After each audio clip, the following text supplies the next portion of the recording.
Hello, this is Fear Dragon, and welcome to Breaking Out, the show by North American StarCraft 2 players. Every Friday and Saturday, we'll highlight an up-and-coming North American to learn more about their personality and their playstyle. Over 4 weeks, we'll take a look at 8 players before they participate in the Breakout Invitational for over $1,000. Let's learn a little bit about the next Breakout player.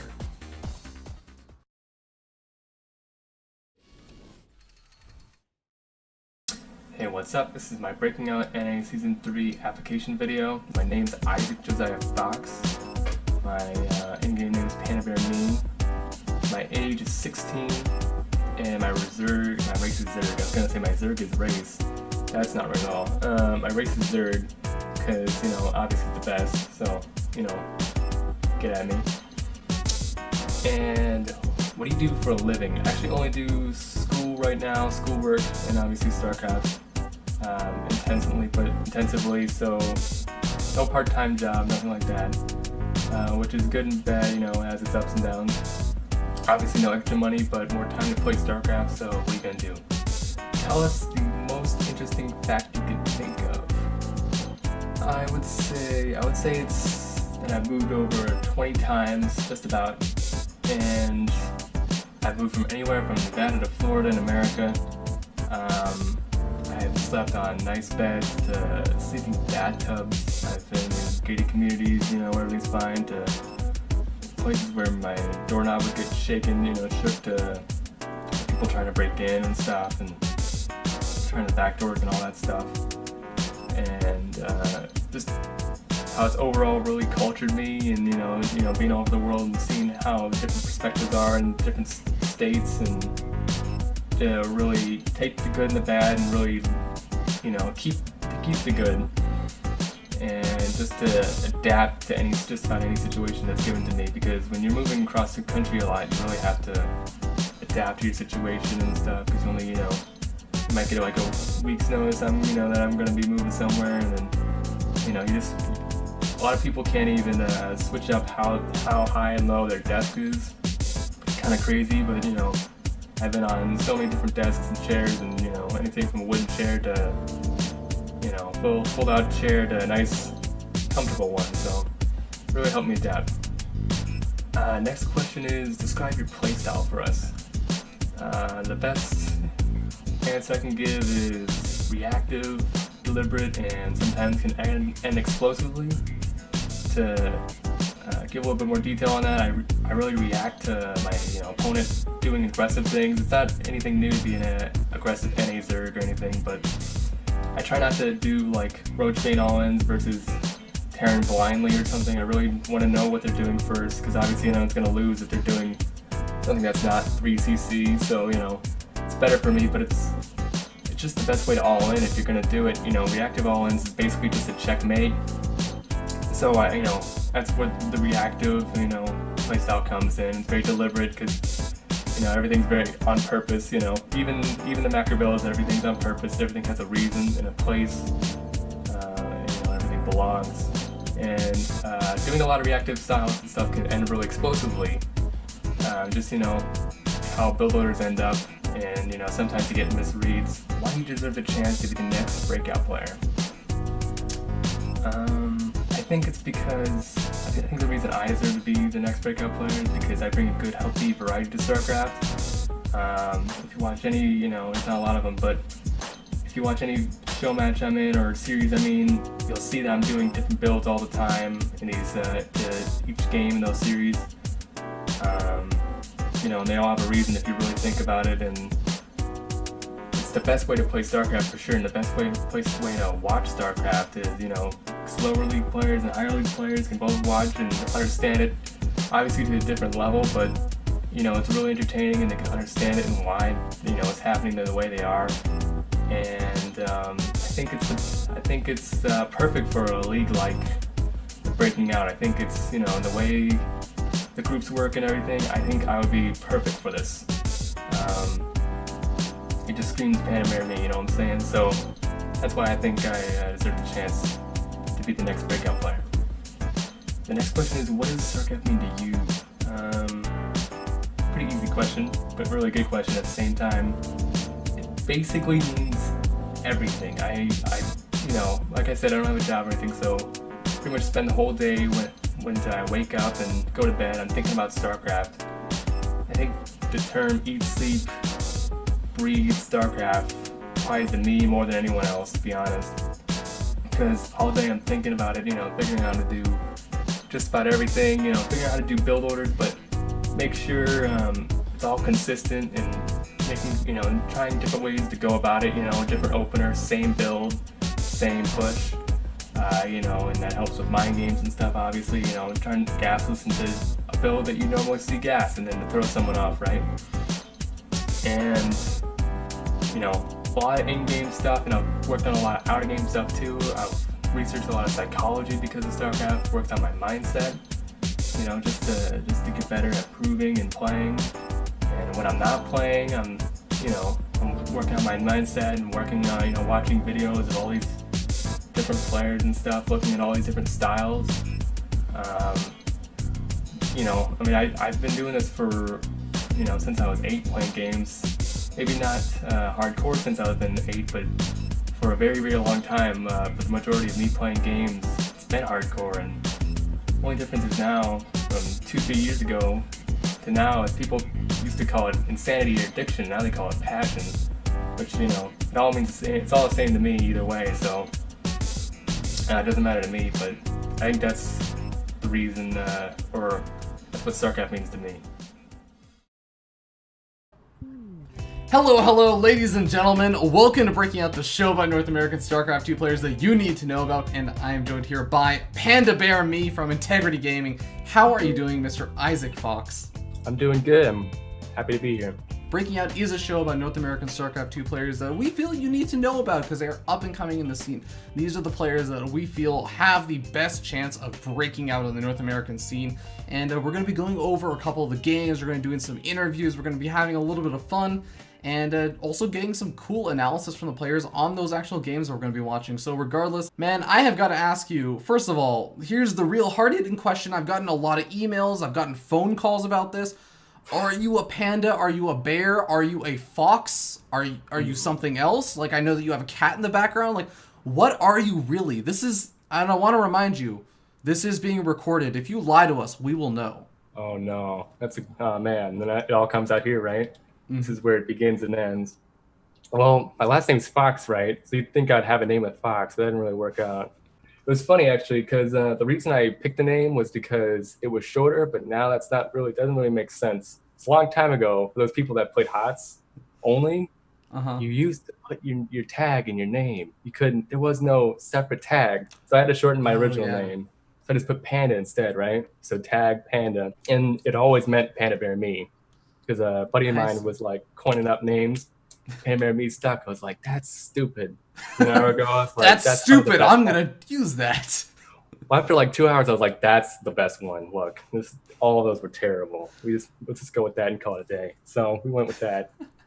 People are very philosophical with it, though. Like, PandaBearMe? Like, Panda. I am Panda Bear? Bear me?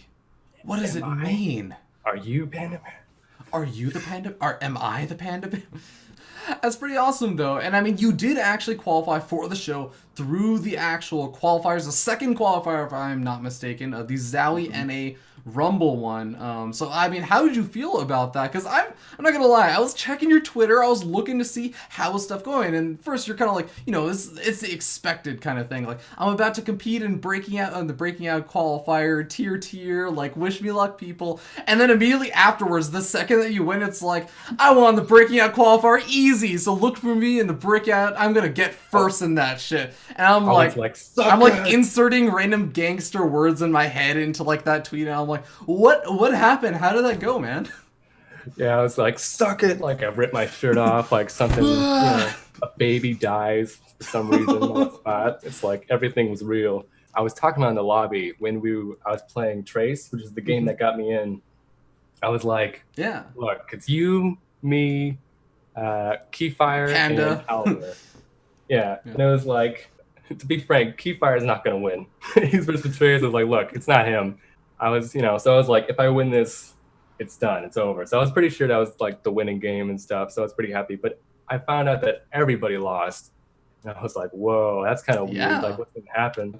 But it sounds like you felt pretty comfortable. It sounds like you still felt like it was a Yeah. pretty easy qualifier after you kind of got to that one point. You were able to make it through over Trace. So congratulations on that. And I also wanted to ask you a little bit about that registration video that you submitted. And I'm gonna Hmm. be honest, you kind of sounded like you were Abathur. I don't know if you've played the Heart of the Swarm campaign. Have you? I'm sure Yeah, you've heard yeah, the I've played Abathur jokes. Hearthstone. Like you sounded like Abathur reincarnated to me, man. You were talking about like adaptivity in your gameplay. You've been all around the world. You've played Yeah, in chairs and desks of different heights and everything. Like that, I yeah. half expected when your next sentence out of your mouth to be like, "And I've consumed many essence from all around the world." Like, I should what? have went with that. That would have been awesome, man. But like, yeah, tell us a little bit more about that. Yeah, like I've gone through a lot of different changes and stuff. I've been like you said, like wooden chairs that are beat up, and I actually Mm-hmm. broke them by the end of when I left. Like they'd be broken in two by the end of it.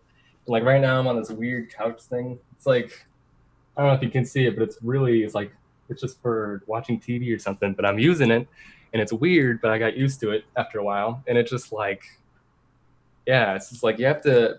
It's weird because people complain about how they'll be in a weird chair, like the desk was too high or something, so they lost. I'm like, well, okay, I guess this is gonna be like, like 10 years from now, I'm gonna be like, well, I've seen all the desks and chair heights there is, so I'm good, nailed it. Yeah, I mean that's actually really interesting because I do remember there was a really interesting quote from like the Day 9 Daily, number 100, the big one, right, that everyone remembers, and it was something Oh that Day yeah, 9 said about a an old Brood War player, and this Brood War player would do very intentional practice, and he would adjust his chair height to different areas and everything, and he would play with the like room really hot and play with the room really cold. And he said, that does prepare me for a big tournament environment because you don't know what it's going to be like. So is that something that you sort of haven't? Obviously, I know you didn't intentionally say like you're only 16 years old. I'm sure you didn't tell your parents like, look, we need to move to Costa Rica and then to New York and then to Brazil because I need to get a feel for playing a different I know you didn't do that intentionally, but was that something that you were very consciously aware of when you were practicing? I actually did think about that because I have seen that, and the person you're thinking of, Froz. I kept thinking of yeah, Foozer for some reason. yeah, I was thinking about that, like, yeah, like, because right now I'm in Florida. A month ago, I was in Wisconsin. Totally different weather, Man. entirely different. Playing on these different desks and chairs, like weird stuff, would Hmm. really help me in different situations. I don't think they're gonna have a couch to play on in a LAN, but if there is, better Oh watch man. out. that Too. that should actually, you know what? Next Home Story Cup, don't give the players booths, just have them play on the couch. Yeah, play on the casting couch. Make them switch. Oh, Oh, the casters will be in the booths. that would be That'd be insane, hilarious. man. You'd have that down. You'd have that nailed. Yeah, but Beat an it MC. destroys your posture. It Oh, like actually, slashes down. actually, I'm pretty sure Sheth would have a really good advantage though, because he plays with the Oh keyboard no, on his actual lap. he'd be my nemesis. Oh It'd be man, the that would worst. be the finals. It'd be you versus Sheth. But I mean, why do you move around so much? I mean, I think it's not exactly the most ordinary thing to like be traveling so much. So I mean, is it something that like your parents' family, or sorry, your family actually does? Like your parents move around a lot for their job, or what is it? Well, I wish I could say it was like for real estate or something, but actually just kind of circumstances is, economy is kind of bad and stuff. I won't go into too much, but yeah, like I've been living with family a lot. I was living with my uncle in Nevada, and then I was with my brothers up in Wisconsin. And now I'm in with my aunt in Florida. So it's just been kind of unfortunate circumstances. I wish there was something cool to say about it, but yeah, that's all it's been. I'm just adapting to it in different circumstances because you can't just bring, if you only have so much to put in the car, you can't just bring a whole chair or something, right? So Hmm. that's why it's always been different. But has it Yeah, influenced your practice at all? I know that you're of course a student and everything. You have priorities, but yeah. right. So as long as we're on camera, I do. um, yeah, it kind of has because some circumstances, it's just so bad that I don't even want to do it, and that's probably the biggest thing that's really affected it, if anything. Besides that, though, it's just me being lazy. I'm pretty relaxed about it. With that being said, I do actually want to talk a little bit more about your actual gameplay and stuff. You kind of said that, obviously you've been adaptive in your actual life, moving around and all that stuff, whether it be through necessity or choice. And it sounds like it's more through kind of necessity, but also through your gameplay. You've said and really emphasized the fact that you're also pretty adaptive with your gameplay. Tell us a little bit about your playstyle. Yeah, I wonder if that's a coincidence or what, because yeah, it's like, yeah, whatever. You make extra links, just do that. But yeah, like I said a lot in the video, the introduction video. It's just a lot of reactionary stuff, and you adapt to whatever circumstance. A lot of people just have a set build order, and that's fine. It's a really great way to practice. But if they accidentally make a mistake, it's all messed up, right? So people really get messed up by pressure and stuff. So that's where I come in. It's just a lot of aggressive stuff. Some people think I'm really cheesy. Some people is like, oh yeah, he's just a good macro player, and some people are like, yeah, he's just normal. So it's always kind of different, which I like the idea of people being like, well, he could do anything. That's like, I feel like that's a really good goal to have. Just be like, yeah, he could do really greedy stuff, or he could just six pull you. Do you feel like you make these decisions of I'm going to do this versus this in the game or before the game? Well, a little bit of both. I think it's kind of the circumstance. Like on ladder, you might not know everybody you're about to play, because there's just a lot of different people on A, right? Like in a tournament or something, I definitely have a plan, like for breaking out. I definitely have a plan for all those games, just about every single game. Mm-hmm. But the more and more tournaments, further you get in tournaments, the more and more there's a plan. So in the beginning, I think it's more of a freestyle because there's a better chance you're going to play somebody you don't know, right? Just like ladder. And the more you get in, you're like, oh, I know this guy. He plays like this. I know he doesn't cheese. And then you just play the greediest build ever, and you're like, yes, good. Or, you're like, this guy does this really greedy build on this map. I'm just going to take him out if he does that. If he doesn't, that's fine. I can do this other thing. How do you feel about your ZVZ? Because that is going to be the first game we're going to be jumping into. I mean, what exactly is your sort of thoughts on the matchup and obviously how you actually play in that matchup? I actually thought it was my best matchup for a long time. And, well, it's not like all in my head. It's, statistics and stuff. It's like, it's my best. I'm like the worst. To kind of take it back, Meta versus Meta Wars in the very beginning of HOTS, I was the guy. I couldn't lose at all. But when Roaches came in, I was like, oh, man, because you could force shot a Meta with a Spore at that time when Roaches started coming in. And people started going gasless because of it, because it was a better opener versus Metas. And everything just kind of snowballed, and I was like, these things that I used to kill everybody's now not working anymore. So it kind of slumped down, and then now it's kind of coming back up, and I am even better now because now I go Roaches and Metas, and I know why each work their own way. I can go gasless, I can go gas first. I know all the funky builds. I think it's a great matchup for me right now. You want to be the guy that's capable of anything, but doesn't necessarily do everything. Yeah, even if I haven't done gasless in a while, I'm still keeping up with how you do it and why it's changing, right? So yeah, like it could be really good because some people just don't see stuff every now and then, like, oh whoa, Metas, I don't even know how to burst this because like maybe they took a break when Metas were good and then they're just dead, I also want to ask really quickly before we jump into the actual ZVZ itself, what do you feel are your strengths and weaknesses in ZVZ? Well, I'm so awesome. I'm not sure. Let me think. When you're racing to the max the Roach, as soon as possible, it's really important you max as soon as possible because they could just attack you and you just die. Or you can't do any timings and you just die. Because like if they take an aggressive third or fourth, and they don't have an upgrade or something, and you're not max when you should be, it doesn't matter. It doesn't matter what upgrade you have, So I guess that's sounds kind of lame, but I'm just that good at ZVZ, I guess. I don't know. Well, only one way to find out if you're actually telling this truth. We're going to jump into ZVZ. We'll be right back, guys.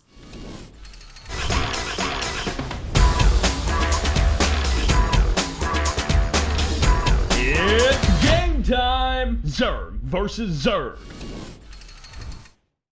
Hello, this is Fear Dragon, and welcome to Breaking Out, the show about North American StarCraft 2 players that you need to know about. Today on the show, I have a very special guest caster. It is going to be Mutarin. How you doing, man? Oh, so well, Ravi. It's so exciting to be here. And again, You messed up my name, but I think did it it's on purpose. I actually yeah. do it on purpose this time. I was gonna say, I'm pretty sure you just do it on purpose at this point, so I guess I can live with that. It's okay, Muataran. We're gonna go ahead and jump in and introduce the players as we spawn up here in the top left-hand corner of the map. Atop the blue Zerg player representing Integrity Gaming and the highlight player of the day, it is going to be PandaBearMe. And his opponent in the bottom right, you know him. He used to be the best Zerg in StarCraft. They have an award named after him in the GSL. He is Nesty. They also have a drink name after him. Did you know that the drink Yeah. was named after an ST? I heard that, and I refute it because I heard the story of how he picked his ID, and it was literally I was at my desk. So there's a misconception. There was it was Nestea actually there. the CEO of the company that made Nestea Uh-huh. had a photo, because I mean everybody has this photo on his desk of Nestea, and I was like, you know, this would be a great name for the drink that I'm making. This would be a great name for this cold tea that I'm drinking. Exactly. Right? You know, this thing that I just came up with. I think this would be a great name for it. Thank you so much, Nestea. I didn't know that, and I thank you for this lesson in history. I also got to point out, PandaBearMe is so close to PandaBear Guy that I'm gonna call him that so many times. Right. I keep thinking about that, and it's also just like, so his name is actually Isaac Fox. Okay. And it's just so confusing because now he has a last name with Fox. He has a panda, you have a Right. bear, and you have a fox. It's like, what is his real spirit animal? I want to It's a know. guy, right? So I want him to it's- go on a it's spirit PandaBear journey. Guy. There's Yeah. no discussion. I mean, if you're a StarCraft 2 player and The you're panda really bear good, guy is his spirit animal. yeah. I have a friend. Okay, I play Magic with this guy, and he's real grumpy, right? And he's got grumpy cat sleeves. That's obviously his spirit animal. It just makes sense. He goes on his spirit journey out in the Yeah. desert. He actually just sees Tasteless. Comes back really angry. Yeah. Tasteless. You've been chosen, Panda Bear Guy. You must change your ID. Oh god.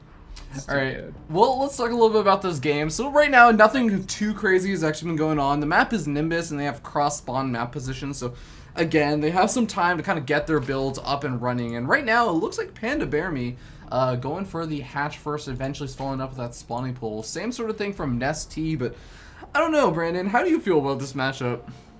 Well, I've always been hoping that players will just start going 2-base Ultra because it's more entertaining than what Zerg vs. Zerg usually is. I'm not a fan. That said, when I was really not a fan is when it was like 2-base Muta versus 2-base Muta every game, and like the player who lost the first Muta lost the game. That was terrible. That was like before the sport. So He's definitely I like transitioned away from that, though, to be fair. 2-base Muta is still a thing, but it's not like the only build, and it's also just not as good. Like, Yeah. you can certainly hold it. Yeah, and and I think we've been seeing a lot of people just kind of not even really go for the Muta play anymore. We still see a couple of players still going for it, but for the most part, oh, hold that thought, that might actually not even be relevant right now, as we could be seeing a Queen Snipe coming down over here. yeah, this is just like 8 random lings, maybe just designed to get the queen. This is really nice mech from PandaBearMe, though. He's keeping this queen alive. He's pulling drones to save it. I don't know, Nestea. Going for the other queen's probably not going to get you there, but some drone kills are good, too. Well, he hasn't lost any drone. Okay, he just lost his first drone over there. And actually, both of the queens are still alive. He has a third queen now. The Zerglings have all been fended off. He only lost a drone. What the heck just happened? That was really good micro. Like, just walking the queen back and forth, keeping the lings away from it while he's shooting with the other queen. And then he lets the second queen tank for a while. That's also an orange health. Obviously, if all that damage was on one queen, it'd be dead. So, that was just really nice micro from Panda Bear Guy.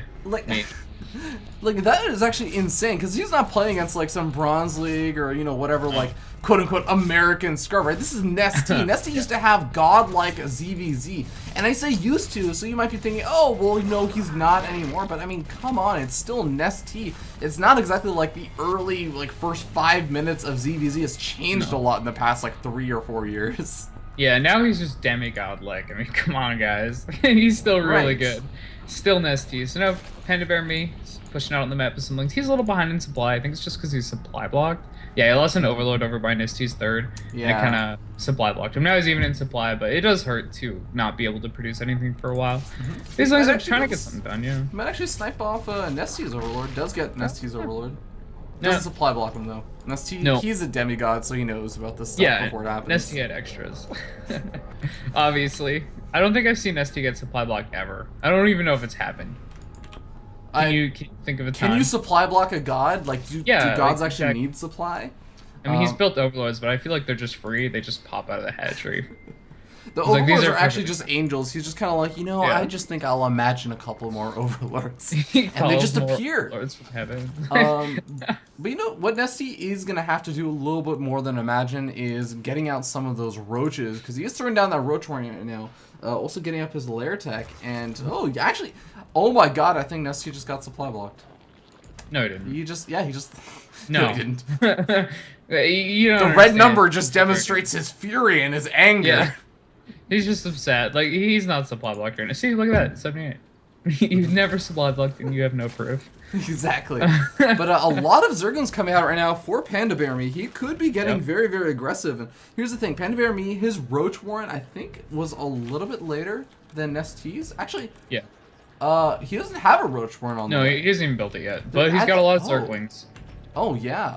So he's going to be A able to lot do being 36. This is really interesting. Yeah, his Roach Warren is only just now starting up, and Nesty may not be prepared for this right now. The Zerglings are going to be charging across the map. What's there to defend this third? Pretty much nothing. There's 2 queens and like 4 Zerglings. The roaches are now. Oh, the 4 Zerglings! It's way too many lings. Yeah, surrounding the queens here. Even drones going down as I try to get back to the main. Ugh.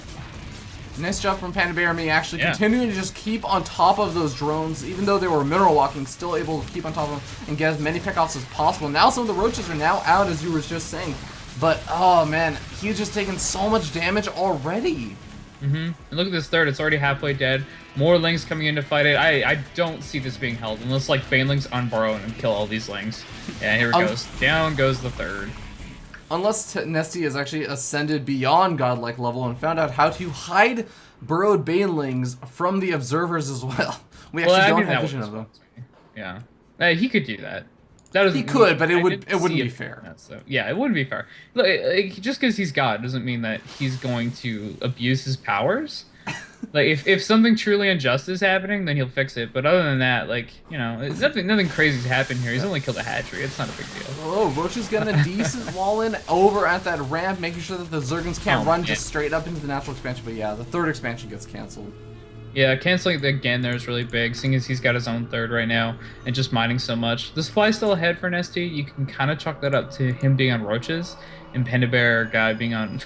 Did it again. PandaBearMe being on lings and just kind of making drones. Roaches are really supply inefficient, so it does inflate your supply.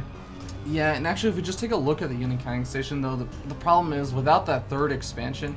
Yeah, Nesty has the larger number of Zerglings, roaches right now, but if he doesn't take advantage of that, he's going to start to fall behind without that third actually being fully and readily established, especially with the Zerglings coming back in. Once again, they're going to be going after that third expansion after they take out these roaches. Yeah, killing off roaches is really important, and just being able to probably cancel the third is really big too. And Nesty has to run away from this attack. He doesn't have an upgrade lead or anything, and with the spine crawler here, I don't think he can actually attack into PandaBearMe. Oh my god, that +1 armor though is working out really, really well right now for Nesty. He's been able to survive these rings for quite a bit of time. Honestly, we've been seeing PandaBearMe and Nesty both going for the missile attacks upgrade over the melee upgrade, so no surprise that these Zerglings are basically doing effectively no damage to these roaches. Yeah, the roaches are really close to 2-shotting lings. I think they have like 2 health after 2 shots from a roach, so it's not quite at that perfect moment where you can just obliterate lings with your roaches, but they still trade pretty well. They live for so long, and we see Nesty here pushing out. The supplies are like pretty much even, upgrades are even, and again, we're just going to have PandaBearMe being in a good position defensively, and Nesty just can't attack. He needs to try to get his third and be really greedy or something. Yeah, he's actually only now just 5 or 6 roaches ahead, whereas if you had just looked at it maybe like 45 seconds to a minute and a half ago, he was a solid like 20 roaches up on PandaBearMe. So PandaBearMe has been able to catch up on that roach count. He's got his +2/+2 upgrades going alongside Nesty, but he's has third a little bit longer. He has those gas guys. He has actually surprisingly only 2 more drones than Nesty. Yeah, it's actually a pretty even game. There's not even like a bank or anything. I feel like the overlords are even exactly equal. Never mind, Nesty has 1 more. How could I say that? He just imagined another one. Yeah, he just imagined another one and it popped out. So it's actually a really even game here. Nesty did a bit of early damage. I know he didn't even do damage. I don't know how he's even. I mean, he's just God. He just imagined more units. This is really interesting. Hey, so would you research Tunneling Claws, the faster burrowed movement speed for roaches, if you didn't have burrow? No. No, I would get Burrow first. Just saying. Yeah, I would get that's both, though. a bit of an I think- interesting decision from PandaBearMe. Yeah, that's kind of weird. I think it's gonna be good once he gets Burrow, because you do need those upgrades in this matchup in Yeah. Roach vs. Roach. We have a bit of an engagement, but PandaBearMe wisely just pulls back. He's not gonna win this fight. Yeah, he he moves just- like 2 drones or something. I mean, just numerically, he does not have as many roaches as Nesty, although Yeah. Nesty overextending just a tad bit with some of those roaches, does have to back up. Make sure he doesn't get caught off guard. Yeah, I really like what Nesty's doing right now. He's adding a Hydra Den. This is not something Oh, that's very yeah. common anymore. It's usually just like, I make roaches. I think like adding in a couple Hydras at the back, they just deal so much damage. It just seems worth it to me. Also, that's like an older mentality. I'm not sure if that's good anymore. Used to be You know, really good. I think Hydros have definitely caught a lot more on as of recently. A lot of players are kind of saying, you know what, the Roach Wars are awesome, but when you start getting to the point where you're actually maxed out on roaches, it's actually really beneficial to start trading out handfuls of these roaches just to do a little bit of harassment, try and maybe kill off a couple of drones or something, and immediately replenish that supply with just some of those Hydros. Because as you were saying, roaches, not exactly the most supply efficient units. Hydralisks, big DPS units. As long as you have the tanks for them, they can actually help out a lot on those engagements. Yeah, a lot of times you'll see Zerg be really puzzled as to why he lost in a CBC, and it's actually just because their opponent added like 5 Hydras, and they just deal that much extra damage. That or upgrades. Those are the two. Yeah. Obviously, positioning is really important too. I've actually come to the realization that Oh. the most important thing in StarCraft is positioning. As speaking of I don't- positioning, Yeah. right now, Nesty is actually getting to a pretty good position over here by this 4th expansion, and we're going to see the big Roach versus Roach engagement occur. Yeah, the upgrades are even right now, but this hatchery is really messing with PandaBearMe's concave, so Nesty has a really nice position here. He's also got Hydras in the back. Good. PandaBearMe just needs to run away, lose his base. He's not saving it. Apparently Nesty just wants to keep the Oh. fight going, though. It might be a little dangerous with the Spine Crawler. Might not be. Yeah, I think that Nesty actually just has an overwhelming number of forces right over here. He's charging in on in. He's going to be able to take out potentially another Spike. Oh, the Burrow actually comes no. down. He's going to regenerate. But there is actually detection over here. Nesty, you have to understand. You got on Burrow. Yeah, this There's a Roach. detection. Oh, he was dealing the Roach counterattack back in his other expansion. Okay, I didn't see that. Well, he didn't really deal with it because the third has no drones at it. Oh, The main yeah. also has roaches, so he's trying to deal with it. Not doing the greatest of jobs. Oh my god, Nesty's lost almost all of his drones. He's down to 29 drones. He's lost 45 drones this game. And it looks like PandaBearMe, he's getting out more and more units. If Nesty continues to push in, maybe he can overcome PandaBearMe and start to take out this 3rd expansion, but he's going to have to do a lot of damage over here. Yeah, it's going to have to be a lot of damage, and there's not really many units left. Now you look at the production tab, so many units for PandaBearMe, really not that much for Nesty. It's indicative of the economy that's left here for Nesty. It's just not very much. Now trying to burrow under these roaches is PandaBearMe to keep them there, but guess what? Nesty's roaches also have burrow movement, so doesn't quite work. This is going to be the final push for Nesty. He's not going to be able to play the long-term game anymore. He just does not have the drone count. He doesn't have a 3rd expansion anymore. And honestly, this is his final hurrah. He's going to go in for PandaBearMe actually just running his roaches past his Nesty's roaches. I don't even know what he's doing. Is he trying to go for some sort of weird flank? He must be. I don't know what's going on here, but now Nesty is cornered. The resupplying roaches are just going to surround this, and there we go. GG. GG. Yeah, to wow. point out, there were still roaches in Nesty's main.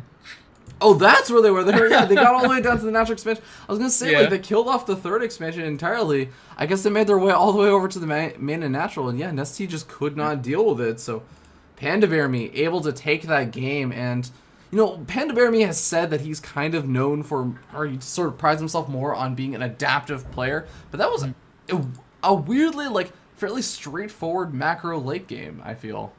Yeah, that was kind of the Roach vs. Roach late game where you get damage on your opponent's drones, and then they just can't make as many roaches as you, and it wins.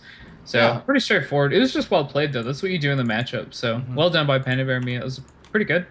Yeah, the Roach run by definitely gave him that big advantage to be able to take off a lot of those drones. But guys, that's going to be it for the actual game. We're going to jump into the analysis segment now with PandaBearMe and get his actual thoughts, because you know, Brandon and I, we could talk about what we think PandaBearMe was doing. We could talk about how Nesty got his name a little bit more. I mean, there's not a whole lot more to the story, but There's Let's always go- more to the story. That's true. There's always more to the story, but we're not going to make you pay $1.25 for another NST. We're just going to go ahead and jump into the next segment with the analysis from PandaBearMe. Stick around.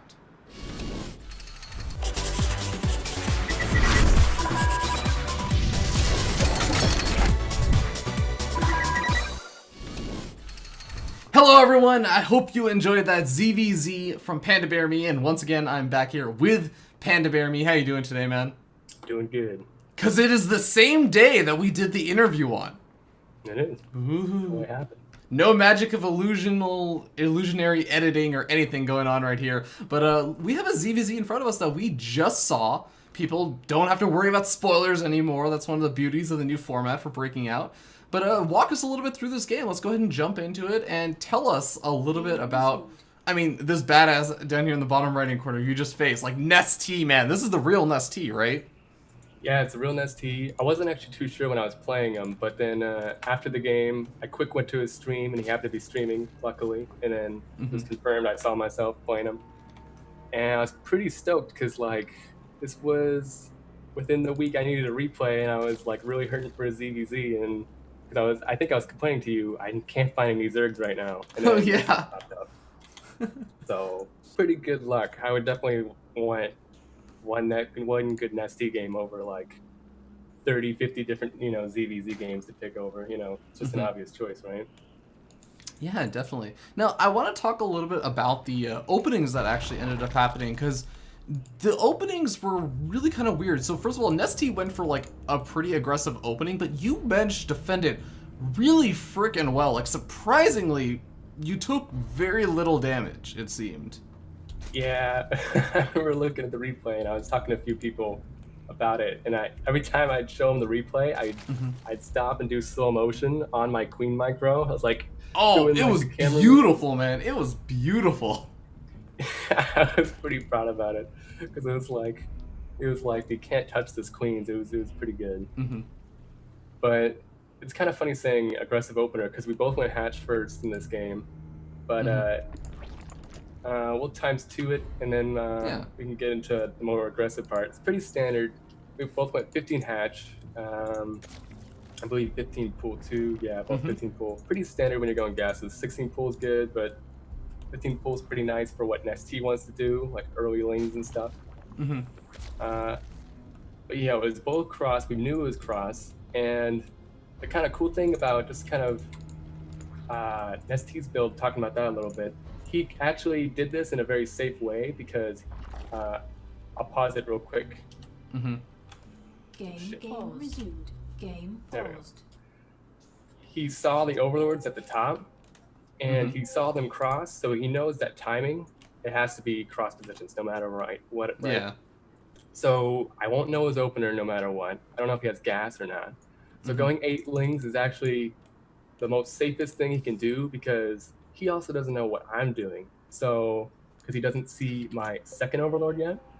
So it could be a 10 pool still. So going 8 lings is really safe versus 10 pool, but it's also really nice because it can be aggressive and look sort of like a 14 pool because some people save up or do a few more drones or something. So the timing for it's kind of spotty.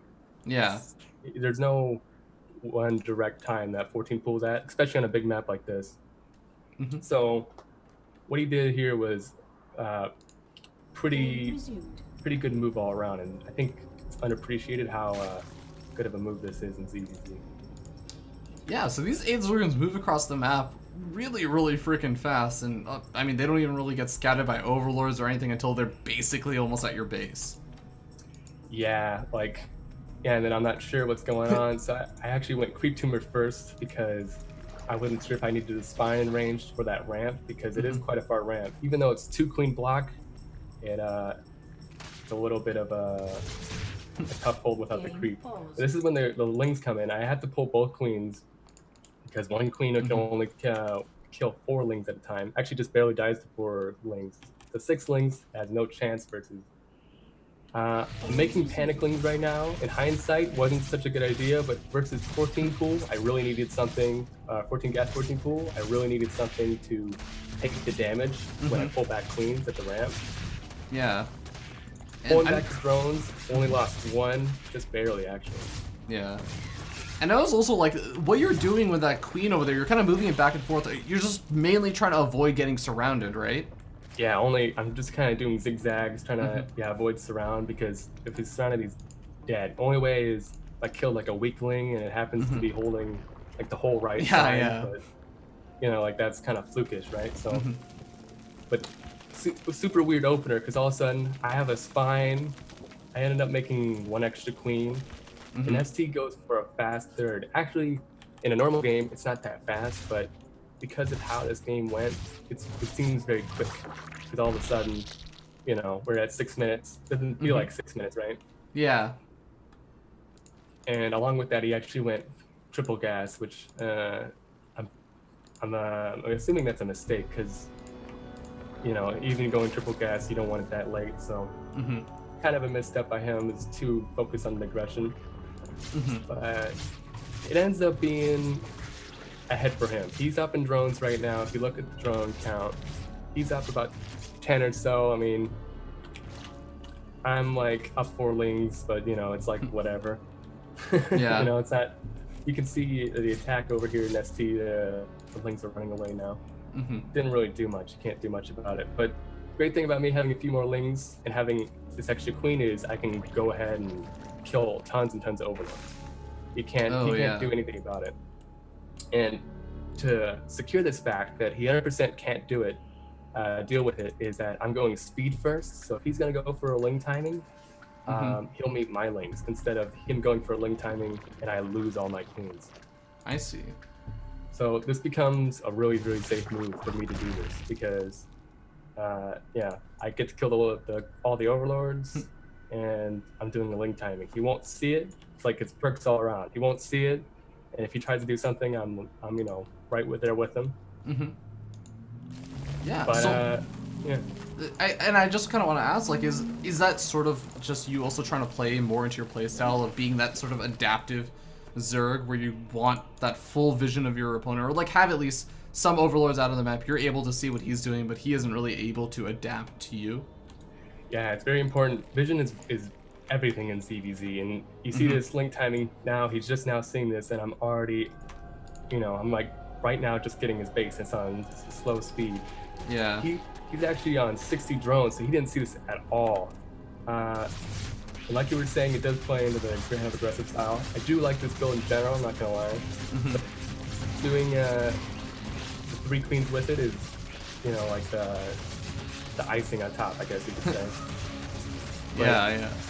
this is a really hard hold for him. He transfuses a few times, but the drones are just getting slaughtered, and it's really hard to make roaches in the scenario because I have so many wings. But I'm just going for roaches right now. I thought I might be able to get a kill. Hindsight, you can't get a kill on ST. Yeah, You know, you managed to take out this 3rd expansion eventually with these Zerglings, but he manages to stay alive, and he has these roaches out. Your roaches really aren't exactly on the way just yet. Are you kind of worried right now? Like, oh man, I didn't actually end the game there. Like, did I do enough damage, or was taking out the 3rd just kind of the confidence boost you needed? I was feeling pretty good about it. Just kind of pause where the game's at right now. Always how I thought of it. I killed a whole mineral line. You can see the workers lost. I killed a whole mineral line. I was pretty sure of that, so I knew even if he got that base up, I'd be pretty okay. He does have a lot of roaches, which is a problem, but I think it would have been a way bigger problem if I didn't go for the main. I think the main was a pretty good choice because I got to shred some roaches, because he has 20, 30 roaches, then it's a big problem. But if he has where he has now, he has to be scared of counterattacks because he can attack and defend. Yeah. Or at least hold a 3rd. So I'm thinking, yeah, he has a better army, but I can counterattack a lot with these lings. I have so many of them. I'm getting a few roaches to kind of prepare for that late game scenario, but you know, for the big push. But for right now, I'm feeling pretty safe, I'd say. So right now, would you say that your kind of objective is to use those Zergling run-bys, just buy yourself time, just stop him from going for some kind of big counter swing and, you know, killing off your own 3rd expansion or something?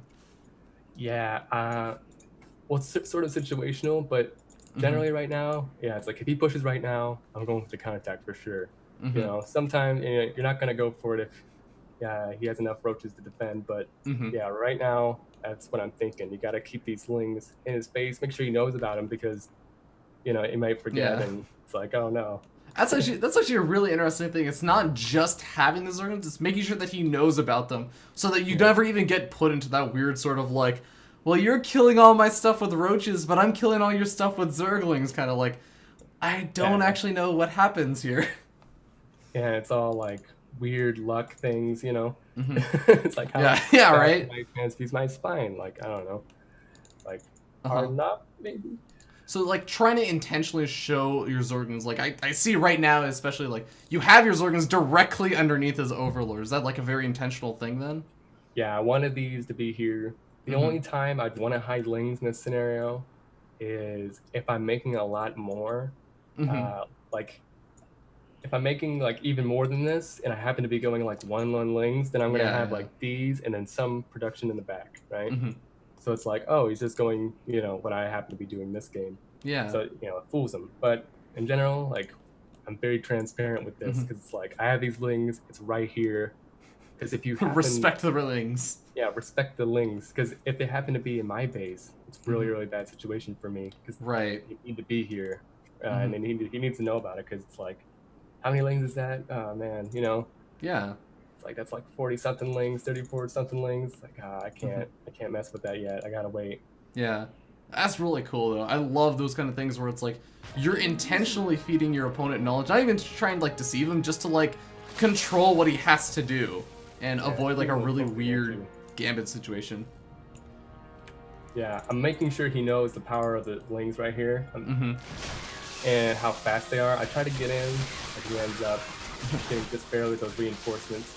Yeah. And I settle for a third base instead because he doesn't like third bases. He has to cancel it. That's why these roaches, it's really hard for the roaches. That's why I think this ling timing is pretty strong. Because even with these many roaches here, he couldn't stop the third from being canceled. I forced him into the choke and then I ran away, Yeah. It's just too fast. Are you worried, like, especially with how many more roaches he has right now, like, are you worried at any point of, like, I have to be careful I don't lose too many Zerglings right now? Because there is still that fear of, like, he has more roaches than you. He's been producing roaches for a little bit longer, and you guys are even on upgrades. So there's always still that fear of a counterattack, right? Yeah. But, yeah, it's a lot of balancing. It's like pussyfooting, I like to say, because it's I gotta get enough drones to be ahead, but I have to have enough roaches to not die. These three queens actually really, really help me because the transfuses.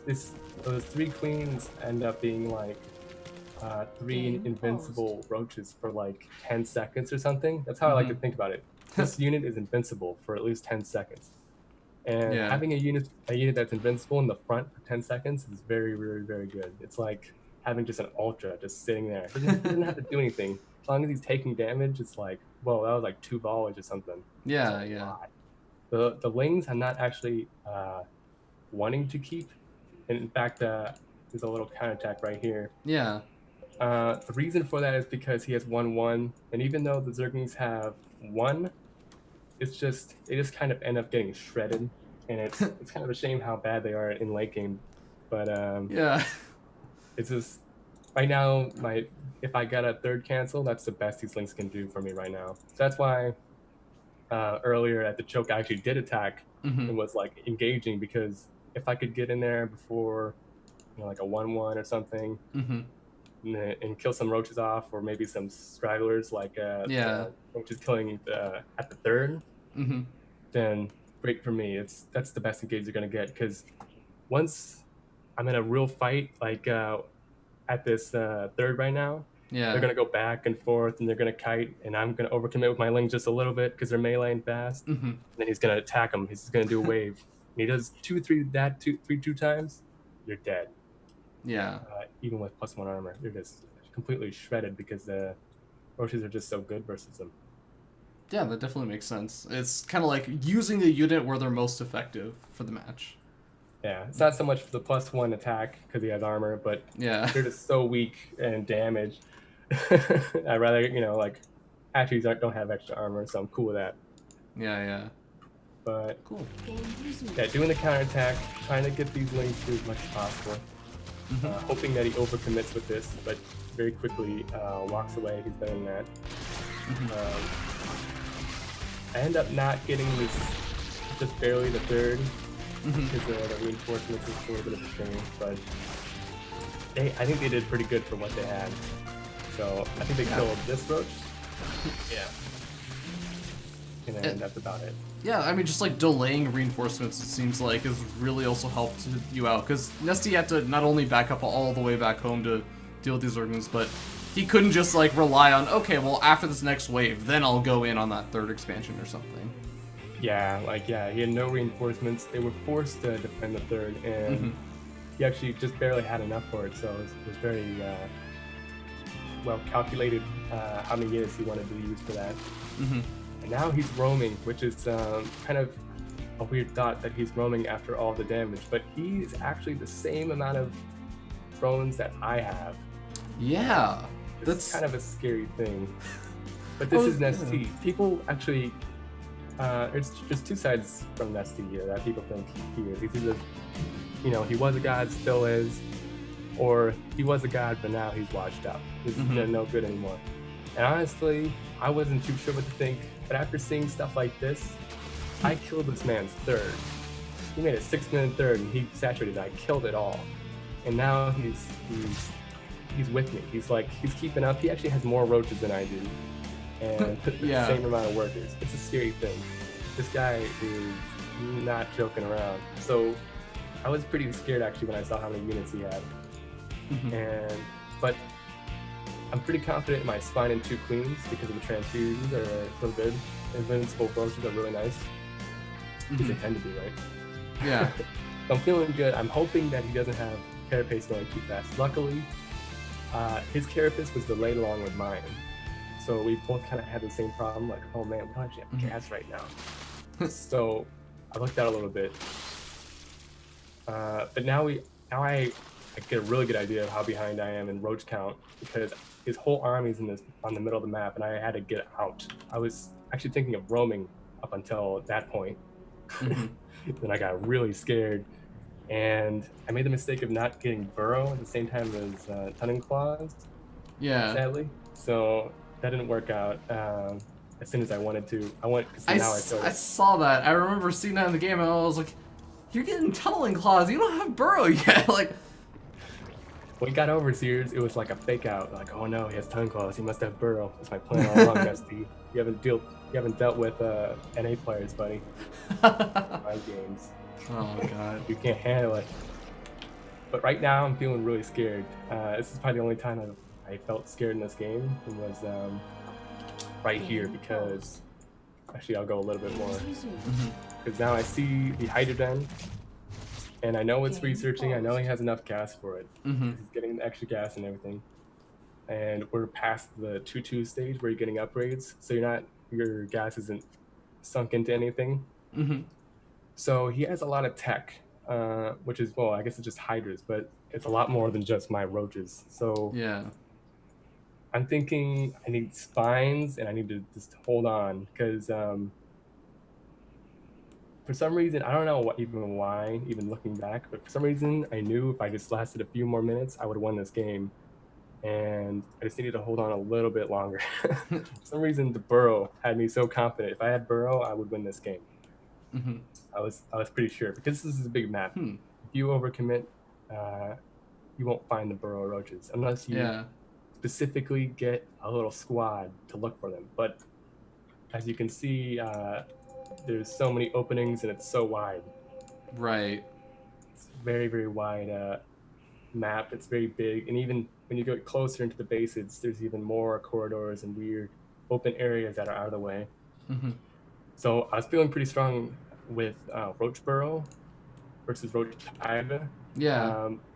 But I was also thinking about Roach Bane a lot, because Roach Bane is very, very strong. It's like it's basically the counter to Roach Hydra, but I think it's even better than versus other things with the Roach Hydra, I should say.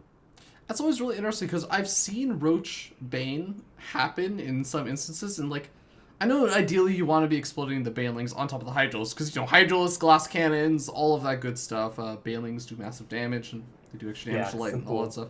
But, like, oftentimes you end up seeing in reality, unless you can get some sort of flanking maneuver on them, you end up seeing the banelings just detonate on the roaches. And sometimes it works out, and sometimes you just look silly, right? So, like, what is the difference? When does it work and when doesn't it? I actually think Roachbane is one of the best comps in ZVZ, period. And like, I love the argument for it. It's so silly because you know what I say when people say when I say Roachbane is the best comp, period. You know what they say to me? They say Roach Hydra Infester. What about that? It reminds me of someone saying like I had trouble with Ling Bane Nolans, and someone says go meters. It's completely different timing. Yeah, right. It's like I don't have time to get up a Spire and Mutalisk. It's like I'm already dead by then. It's not like you're missing the point of the rush part in Ling Bane. It's completely different timing. I mean, some games you do forget, or you might not tech hard enough because you just weren't thinking in that, thought process, which happens. But in a game where you're thinking about teching and how this game's gonna go, you should be on the ball with your Bane Nest and getting speed, because getting a Bane Nest is way faster than getting a Hydra Den. It's like, hold on, let me check right now. I'll even tell you. It's like the build time is like 60 to 40, with 60 being Bane Nest, but the speed is very, very fast, and it comes very fast, and you have the Banes morphed already, so it's like as soon as you go, you have it. Yeah. It's already morphed. I mean, so it's very, very fast push. So Infestors have a really, really hard time versus it, because that's like the biggest thing. Well, what about Roach Infester? Because that's actually, I can take that as a reasonable argument. Roach Infester, it's pretty cheap. It's just as reasonable as just going Roach Bane. It's the same price, generally. Right. But then it's all a position game. It reminds me of back in Wings, people would go Roach Hydra versus Roach Infester. Roach Hydra was the better comp if you spread very, very well. So to that, I just say it's all in the engagement. You're going to lose if you have a bunch of Banes clumped up and they all die to one fungal or two fungals.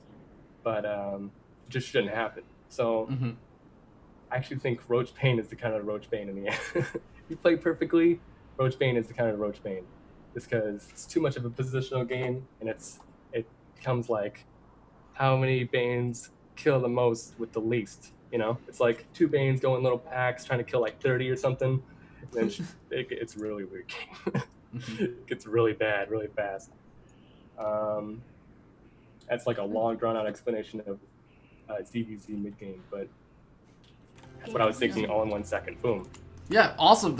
That's why you're the Grandmaster player here, and I'm just like, really? Okay, well that's actually a really, really cool and interesting way to think about it. Like, just, it's not necessarily about, oh, well, this Go-Uta composition is better in general. It's like about the timing that it actually attacks at. Yeah, Roach Hydra Infester is a better comp, but just not the timing for it. Yeah. But going into this game, that's what I was thinking. My Bane Nest is a little bit late, so he will have Hydras first, but I was confident if I could make some kind of base racy situation happen, that I could win this game. And actually, before I know it, I even missed it. You could look on the map.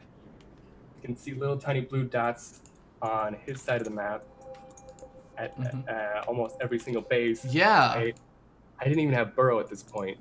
I just walked up. Yeah. This map is so big, you couldn't even notice. That's how strong burrow is. If you have it, it's even stronger than just walking up to their base. So meanwhile, this fight up north is looking really bad for me. There's hydras and roaches, and I only have roaches, and it's a massacre. But suddenly we realize he's gonna have no economy at the end of this, and everything escalates just very, very quickly. I don't have to hold this fort anymore, but I'm just trying to get an idea of where I'm at. And I'm running away because I realize this fort's actually useless. I don't need this fourth base economy, so I'm running away and stuff. And it becomes me having the worst army to me just having to hold on. Yeah. And I was making a few flings, trying to be optimistic that I would have enough for Mecha Bane, but it's not worth it. I don't even have speed. Yeah, I don't even have speed. But weird move, he actually burrows everything right here. I think that was not good at all. I think that was like one of the worst things he could have done. So what I looked at that, and I think what he actually meant to do was I think that he like selected the wrong units because he was burrowing his drones to try and deal with your attack. So I feel like it may have been a miscontrol there. Okay, that makes a lot more sense because that was a terrible move on the actual engagement. It's, Yeah. You know, doesn't make any sense. Wait for me to get more stuff. Like, Yeah. but yeah, it ended up costing him. I think I would have won anyways, just because of so much production right here. But it made it even more of a landslide, just because I have so much stuff all at once, all in his Yeah. attack. He has a base saturation. One base. So he just ended up getting the wrong trades here. Played really well, but it just wasn't good enough. And you kind of see the burrow micro and stuff, kind of holding on. Just need to be a little bit careful. I didn't want to lose this way because I wasn't sure how much he was making. Yeah, and you're doing some cute burrow micro as well. Bringing in a couple of Zerlings like here and there. What was that about? That was because I had it all selected, and then Oh. I could burrow it. Okay, fair enough. Yeah. And there's the burrow stuff back at the bases. You can still see I'm splitting up my roaches a little bit. Yeah. They're still going, man. Like some of these roaches have like a ton of kills on them. Yeah, and there's two fights going on basically, and I ended up winning both of them. Very, I guess, boring game in the mid game, but I think the end game definitely made up for it. And it's ST, right? Yeah, and especially it was in a lot of ways like the big counterattack that did so much damage. That was in a lot of ways like what really won you the game, right? So Definitely. So I mean like that was actually a really, really interesting. So you just sent like 2 or 3 roaches to every one of the bases. Yep. It doesn't seem like a lot, but like in the grand scheme of things, that still is like 8 roaches. And when you're dealing with like, let's see, I think it was like probably 50-ish roaches versus 50-ish roaches. Like those 8 roaches, do you feel like they are like a big commitment? Like that's almost a sixth of your army, right?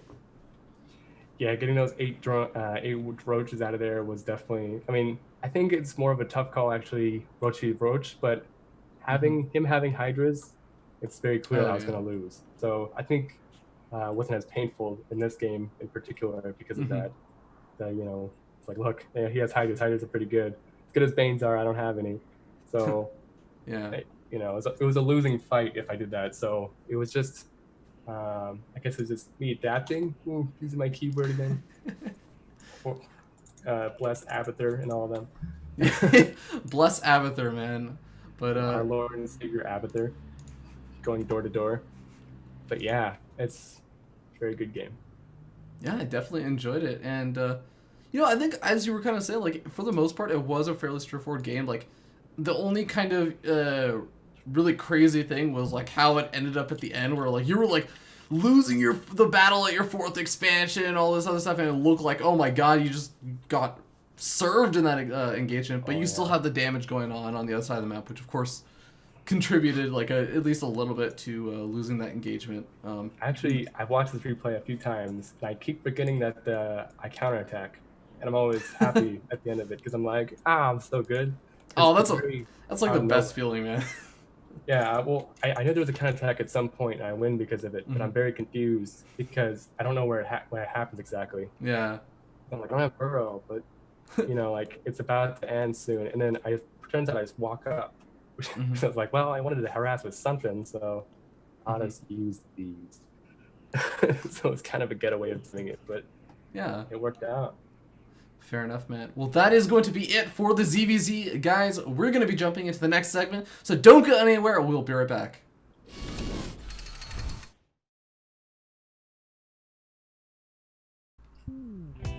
Alright guys, welcome back, and PandaBearMe, man, let's talk a little bit more about you. So you said that you are actually a 16-year-old, and you're still in school.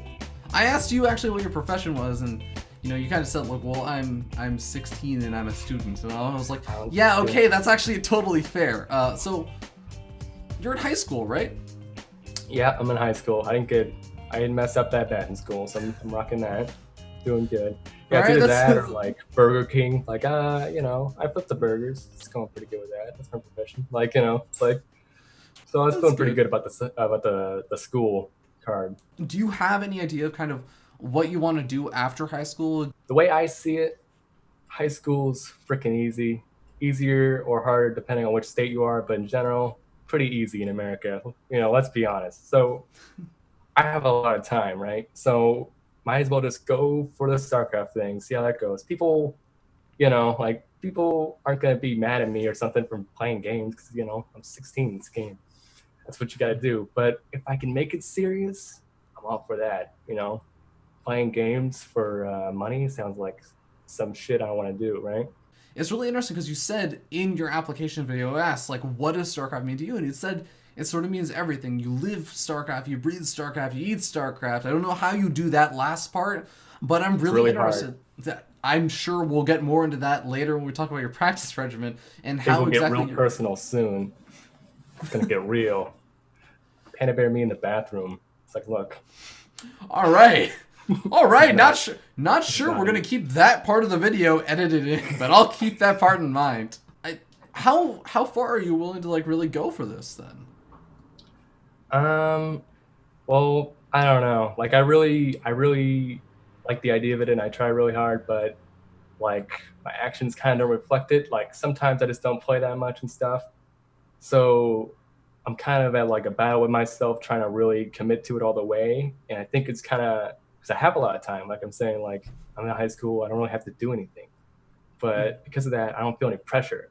It's like I call it like the Isaac syndrome because it's like how can you do anything with all the time in the world, you know? And some people, like Suppy's a good example of this, right? He was in college, he was doing great, or well, not great, but he was doing good. It was fine. Yeah. He takes a break off of school for a month, or not a month, a year. Yeah. Whole year he gets off college, and he was making vlogs about it, and I thought that was really, really interesting because I knew he'd hit Isaac syndrome eventually, and I was right. Very early on, he was like, "I'm not working out. I'm not doing any schedule I want to. I wanted to play all these games, and I couldn't because it's really hard, and no one understands how hard it is to do anything all the time in the world. It sounds stupid. There's no pressure. No one wants you to do it. No one wants you to. No one's asking you to. You're asking yourself. It's like a psychological game, you know? Figured out the psychological aspects of everything a lot more than the grind. The grind is like, I really don't like the grind. I wish I could grind, but I can't. So I figured out the best ways to do things in other ways, like how to think about stuff, not to rage, you know? So Yeah, it's important stuff too. yeah, like watching VODs, watching videos and stuff. I might not play 10 hours a day, but I'm watching everything every day.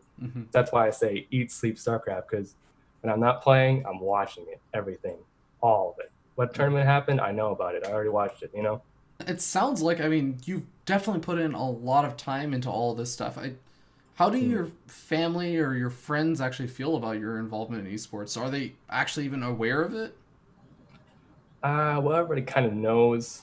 Whether they understand it, I have no idea. I think not. My parents divorced, so I've been in that split. I was with my mom, and so she gets the gist and stuff. Because like driving up to Dallas, you can't really say that with no explanation, right? So it's like, yeah. Bye, Mom. Going to the grocery store. Yeah, no, I didn't actually. We're out of milk. Yeah, no. Would you believe it? Grocery store A, B, and C were all out of milk too. I had to go all the way down to like F. It was Dallas, I swear. They had milk in Dallas. I don't know why Dallas. But I called ahead and they said they had milk. So I went. No, you can do that? It's crazy. But I think it was actually kind of funny because I remember going to Dallas and we were going in the elevator and stuff, and she had no idea what to expect because it's like gaming stuff. You don't expect much, you know? Yeah. We're in an elevator.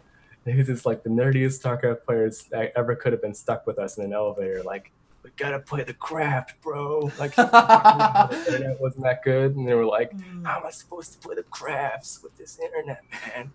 Like, they weren't potheads, but that's what they sounded like to me. 16s, whatever, like I was saying before. It's whatever. Just play some games, have some fun. at the very least, it's a good experience. I've learned a lot from playing games. Sounds stupid, but like I said before, I learned a lot of psychology from this game. A lot of psychology, how to live your life, how to think about stuff. Don't compare yourself to other people, stuff like that. But all right, let's go ahead and talk a little bit about your Zerg versus Terran as we kind of shift back from reality StarCraft to actual StarCraft, which is really weird to say, reality versus actual, but let's go with it. Big fan of this matchup. For a while, it was the only one that made sense to me. It was like, this Terran, you can do all-ins, reactionary, right? You see something, goes 3CC, you can actually reactionary Roach Bane it, right? Like, sweet, I got this Roach Bane thing. Always works because they're always going 3CC. You're good. And it was just cool stuff like that. It makes sense to me. They're human. I mean, quite literally, they're Terran, they're human, but their gameplay is actually human too. They make mistakes, you can kill them for it. And, it's very, I like doing a lot of harass. I like doing counterattacks and stuff. So if you make a lot of mistakes, you're bound not to get far in the game, But it's very volatile too. It can go back and forth, and then to me, it's like what ZVZ used to be. It's like knife fights 24/7. I love it. I guess just weird stuff too. People don't like how I play in ZVT. People think it's kind of old because I go two-base muta and stuff. People don't like that. Yeah, people. Oh my god, I want to see you do that now. That's awesome. Two-base muta, I haven't seen that forever. Oh, you're gonna get a lot out of two-base muta, man. If you get some Terrans, I'm looking forward to it. I don't. Oh man, it's like the Terrans. It's like the Terrans I always yell at. I'm like, you know what you should do? Open up 2-port Banshee versus the Zerg. They'll never see it coming. And then they're like, no, that's a terrible build. It would never work against the Zergs. And then I saw it like 3 times or something in the past year. I'm like, it worked every time. They never saw it coming.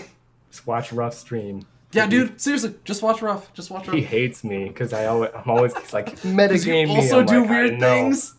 Yeah, he's like, he metagame me or he's hacking or something. And I'm like, I was just going for it anyways. Yeah, right. It's like, thanks for the win, buddy.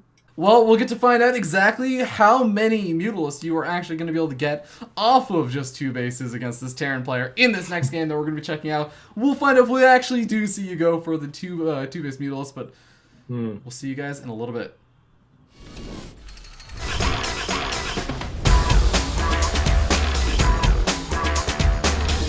It's game time! Zerg versus Terran. Resumed. Hello, this is Fear Dragon, and welcome to Breaking Out, the show about North American StarCraft 2 players that you need to know about. Today on the show, I'm joined here once again by Muataran. How you doing today, man? I'm doing really well, and today, it seems like you really tried there to get my name right, and I'm gonna give it to you. That was close enough. What? No, I was doing my absolute best to get it as wrong as possible. Really? Was I really close? I don't believe you. Yeah, Muataran. Oh, you just said instead of I was trying to do like Taran. No, that's like the actual... Tyrannosaurus Rex. Oh yeah, it could be. Maybe it's just like an alternate You should pronunciation. just change your name, man. Yeah, well I did, and then nobody cared. So. You did. I remember that. This name's stupid. I don't like it anymore. Nobody called me. So I was like, all right, Moon. Like, come on, man. All right, let's go ahead and jump in and introduce the players as we spawn up here in the top left-hand corner of the map. Merry-go-round in our ZVT matchup. It is going to be the Zerg player representing Integrity Gaming, and the highlight player of the day. It is PandaBearMe. His opponent in the top right. We got a blue Terran here. Pain user. Not sure if he's the real one or not. I was told that he wasn't, so we're just gonna assume that it's somebody else smurfing under that name. Sure. Just gonna call him smurfing. Smurfing? Yeah. Wait, you know what smurfing is, right? Yeah, I don't know what the term means. I just don't understand why is it smurfing? Well, because like with the Smurfs, like the TV show, there was so many of them. Okay. Oh, that makes sense. And they're all really small. Is this the actual reason, or you just? And they all wear white hats and white pants. I feel like just like a Smurf account. Yeah. Oh, clearly. You're not allowed to Smurf unless you're wearing a white hat and white pants. Did you not read that on Wikipedia? You have to be a baker to Smurf. You have to bake if you want to use a Smurf. If there isn't a cake in your oven right now, you're not allowed to Smurf. All right. Well, we have a gas opening coming out from PandaBearMe and What Reaper coming out. Reapers? Are those units that are made? Yeah. I didn't know that. This isn't sarcasm at all. Oh man, yeah. It's not like we don't see Reapers Yeah. every game. Yeah, almost every game and every matchup. So Except probably- for TBT, because we just don't see that anymore. So that probably does mean that, PandaBearMe, this gas opening is probably anticipating the Reaper opening. It's kind of saying, you know what, I'll get up the gas guys are a little bit earlier, I can get up an earlier Zerglin speed, and the Reapers, they won't be able to do as much damage. And of course, that also allows you to get up that earlier hatchery a little bit safe. Actually, this is actually, in a sense, a little bit more of a greedier style than from PandaBearMe to go for like hatchery, then gas, then pool, and then eventually get out the queens, because theoretically, the Reaper could have done a good bit of damage if he'd been able to scout out the right position first. Or if he'd been proxied, like, he'd just be dead right now. Oh, yeah. Yeah, that would actually suck, man. If you, like... I guess you can't really proxy on this map very well. Well, I guess you could. Yeah, you can put stuff in the middle. Because there's, like, a lot of different pathways to get to your opponent. But regardless, it doesn't really happen. And the Blue Terran player are going to be jumping in with this Reaper. But the Zerglings are already out, and so are the Queens now. Yeah, once you have queens and zerglings, it just comes down to micro. So as long as PandaBear's micro, as long as PandaBearMe's micro is really good, then it won't matter, and he won't take any damage. He might lose like a ling or two, but that doesn't actually matter. Yeah, has actually been able to keep his one Zerglin alive. Does end up losing that, and second one Zerglin gonna get an extra little boost from that creep and gets away. Yep. Reaper actually get a very precarious position. Manages to get its way out though. Yeah, he's kind of stuck in here right now. Like the queen's kind of trying to cut off his route for escape. And you can't jump down that ledge, sir. You have to jump into the natural. This Reaper's dead. It's not gonna live. It almost definitely is. Unless these Zerglings don't manage to catch up with it and it starts to regenerate health. It could happen. It's starting to regenerate health. This is actually some really nice control over here from the Terran player. It's broken. Needs a patch. Good. Terran. Oh my god! Oh my god! Way. Look at the production tab right now, Brandon. There's 10 roaches on the way. How did we miss this? There's been a roach warren going down. This is an all-in from PandaBearMe. Yeah, we just like watched this Reaper for so long. It was so mesmerizing, man. Yeah. Alright, well, the Reaper is now scared of the roaches because he did get shot by 2 of them, but he lived, of course, because he's a Reaper. Now the roaches are making their way over to Pain User's base. This is gonna be, tough. We'll say that. He's got a couple Marines, went for a 3 command center build, so really economic, not very many units. Like a bunker is not enough to hold this, so he's gonna have to have for really good repairs and like maybe some bad roach micro. I don't know. It's gonna be really hard either way. Well, yeah, just 4 Marines in that bunker, 2 outside. Those are gonna get picked off almost immediately, but that siege tank is gonna be the critical crux of this defense. The siege tank actually just barely kind of out of range right now. Yeah. And the bunker's gonna go down. Good, unless you just never go into range. Siege tanks are good unless they're not firing at anything. Yeah, they don't do very much damage when they're out of range, so that's a pretty good way of dealing with them. Pain User is unsieging this tank. He's probably gonna move it down the ramp a bit and like try to retake his natural, or he'll just let the natural roaches don't shoot out. Yeah, it's really risky to do so. I guess he does have a handful of these Marines still left over. There's not a whole lot of like roaches coming across the map right now. Roaches now just gonna try and get on top of these Marines and the siege tanks. They're gonna go try and focus fire down. One of the siege tanks managed to get one of them. Second siege tank gonna get focus fire down, but it's not gonna get picked off over there. This attack didn't really work. And he lifted the natural and he killed like a bunker and some Marines and civies, but losing all that many roaches to kill a tank is not really where you want to be. I think he should have just left. It's like, oh, you're down the ramp. Okay, bye. Yeah, you know what? I think that you're right, because even though it might be a little bit deceptive, PandaBearMe up to 44 drones versus 30 SCVs, the reality is at some point he's gonna have to actually use some of that larva to produce additional units. He's also kind of invested a lot of that early gas into roaches. He hasn't taken a 3rd expansion. His tech is going to be delayed. He's only just now starting Aspire, and he's just behind in so many different ways. Yeah, and this Reaper's going to go and... Oh my god, it died. I can't believe it. He was going to go scout that Aspire until he died, so it's a pretty big deal that the Reaper did not get into the bases. Knowing your opponent's tech is a pretty big deal. Baneliness now going down for PandaBearMe. I would imagine this is just defensive. You're not going to attack into tanks with Banelings. You just don't do that. So I don't see it Ooh, happening. Yeah. Spire actually just got scanned, and that is actually a really, really big reveal for Pain User. He's going to have much better information about what's going on, and especially if he starts to realize that there's still no third expansion actually being taken. I mean, this is just pretty much going to be actually, like, you know, I know you were saying, like, and I kind of agree with you, the Baneling Nest is going to be hard to make this work. But, I mean, the fact that his third is so late, I feel like he has to be aggressive. He has to get something done. Well, he might try to make just like enough banelings to bust through the wall. But Yeah. like with this many Marines, you're not gonna want to attack with Lings or Mutas, so you need banelings to deal with that. But there's still these 2 tanks here. I guess he hasn't kept producing tanks, so that does make a difference. Maybe a baneling attack is reasonable, but I think with an extra bunker going up here, even like making this wall a little thicker with another supply depot, it's gonna be really tough for PandaBearMe to get through this. And yeah, he's actually not making any banelings right now. He's just like got a massive Lings. 5 meters in the way, so... Well, missile hopefully those turrets are get us already there. up in large numbers, though. We have 4 missile yeah. turrets just in the main base, covering not only the mineral line, but also the production facilities, and the Marines are sitting at the natural expansions, so that should be covered as well. This is going to be a really tough break for PandaBearMe. Yeah, walked up the right there. Some Lings just lost a couple and ran away. Definitely don't want to engage into that.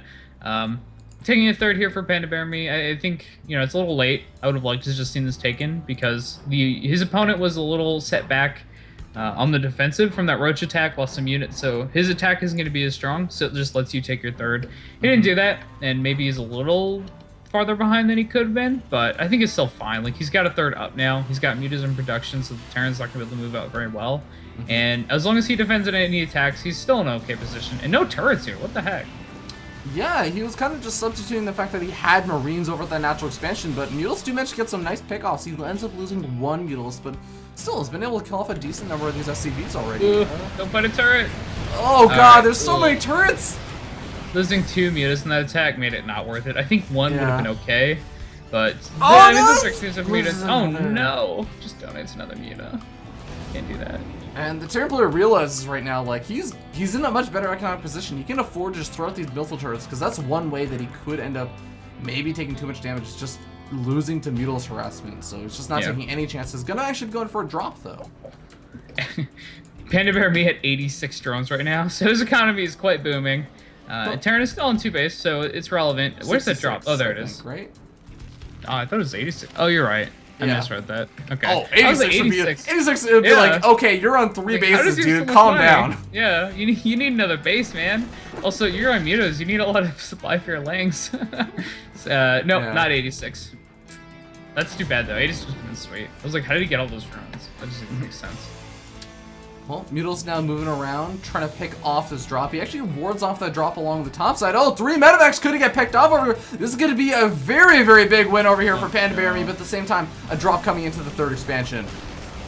Yeah, not going well for Pain User there, but yeah, this drop looks like it's going to get a bit of damage done. He took all the drones off the extractor, killed a couple in the mineral line, and just like jumped into the medevac and ran away. Now he's going into the natural, but Lings are here already, so I don't expect this to do much damage, but this drop has already been okay. You definitely, like, the sad thing about dropping when there's mutas out is you can't really leave. So he's probably not gonna get that drop while you might as well donate your units. Or trade with them. The Mutals are on the other side of the map right now. They're actually pressuring that 3rd expansion. They killed off a lot of Marines over there. There's no more Banelings left over, and the Zergen count is running pretty dry, so he's going to have to back out. But he managed to do a pretty good amount of damage over there, and honestly, I feel like PandaBearMe is sitting in a pretty gosh darn good position, all things considered. Yeah, it's not bad at all. On the other hand, Pain User here is about to have 2-2. Well, not about to, but he's going to have it in a bit. And PandaBearMe's upgrades are not great. They're decent, but not fantastic. And there was a drop here in the main of PandaBearMe, and yeah, the spawning pool might go down. That's actually a really big deal. The Langs early in production for that long is pretty relevant. Yeah, that's actually really, really annoying. He's going to be able to ward off that medevac, and even if it tries to drop those Marines out, it's going to get focus fire down before a majority of them get out. Yeah. The Mutals count is actually climbing pretty high, too. Why did that medevac stop? I think he only saw 2 or 3 of the Mutalists. He didn't realize that the entire flock was just running immediately behind it, so he thought, hey, if my opponent overcommits and the other Mutalists are too far behind, I can get kill off a free Mutals or something. Oh, you know what he did? I think he went back to do something else and just like declicked onto the minimap. So you didn't Oh. have to actually look at the Yeah. medevac when it was dropping. Because usually you want to keep the medevac moving and just hit the D button when you have Oh, I see what you're medevac. saying. Yeah. Yeah, that's what I mean. Like, you want to drop out, but you want to keep the medevac moving. But Right. that makes sense if that's what he's doing. Like, he had to go macro or something. Anyway, Yeah. here's an attack. Is there enough banelings here to really do much? Well, there's a lot of Widow Mines over here, so I think he's going to have a hard time pushing in. And yeah, it looks like PandaBearMe recognizes that. He's going to go ahead and back out. He has some pretty good creep spread. So if you can just itch that a little bit further, he'd actually be right on top of that third expansion. But oh, hold that thought. Pain User getting to cancel off on that fourth expansion. Yeah, good. Oh! Wow, that was lucky. PandaBearMe could have just lost like 30 Zerglings to that Widow Mine. And but a handful of Banelings as well. Yeah, and a handful of banelings. So you got pretty lucky with where that Widow Mine went. Obviously, Pain User wasn't able to micro it at that point. He's running away with medevacs and stuff. So Yeah. you definitely want to get your units away as opposed to try to kill more.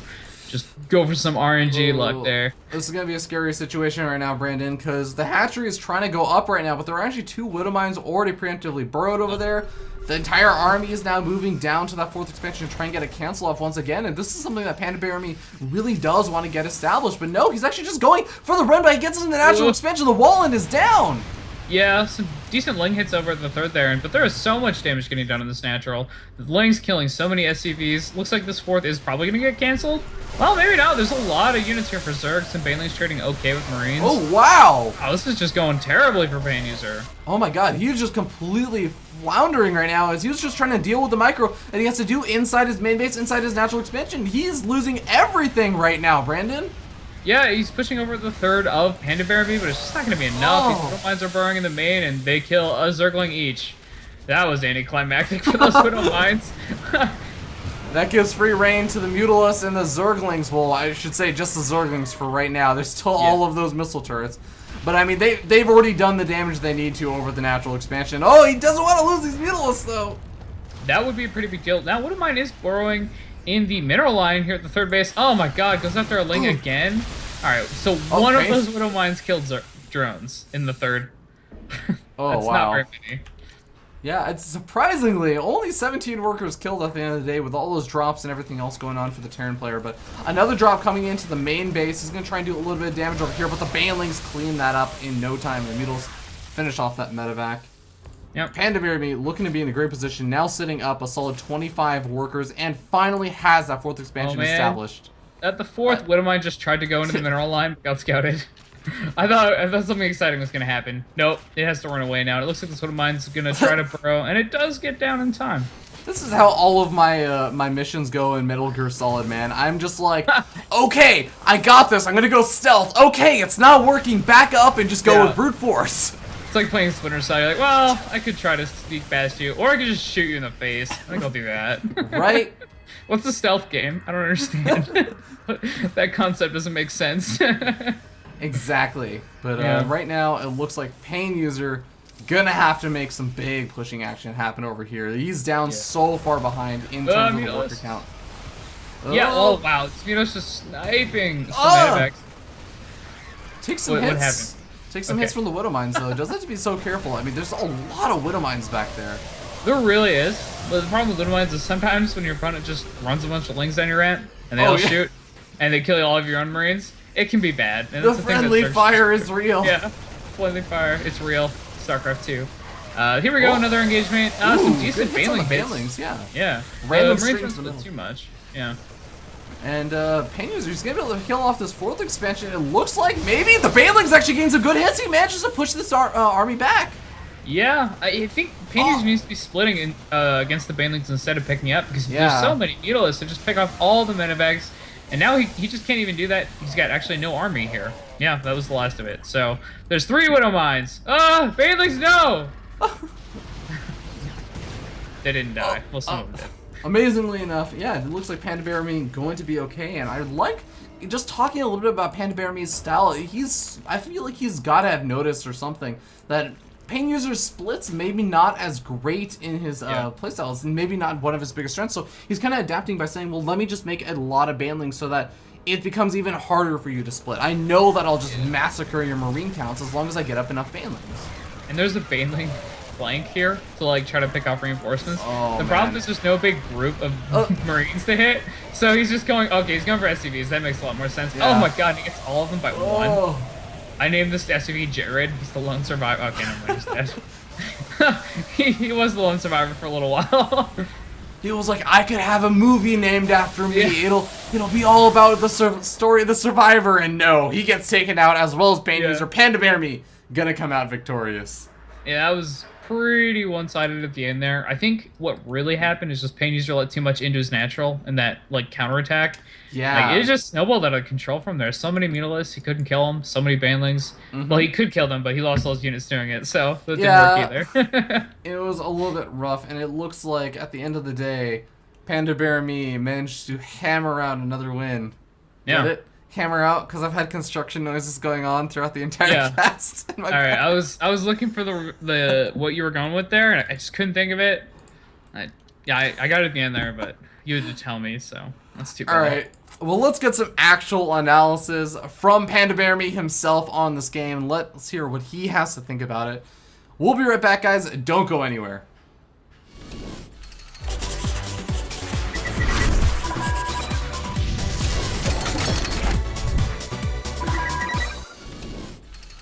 Welcome back, everyone, and we are going to be jumping into the Zerg versus Terran here with PandaBearMe.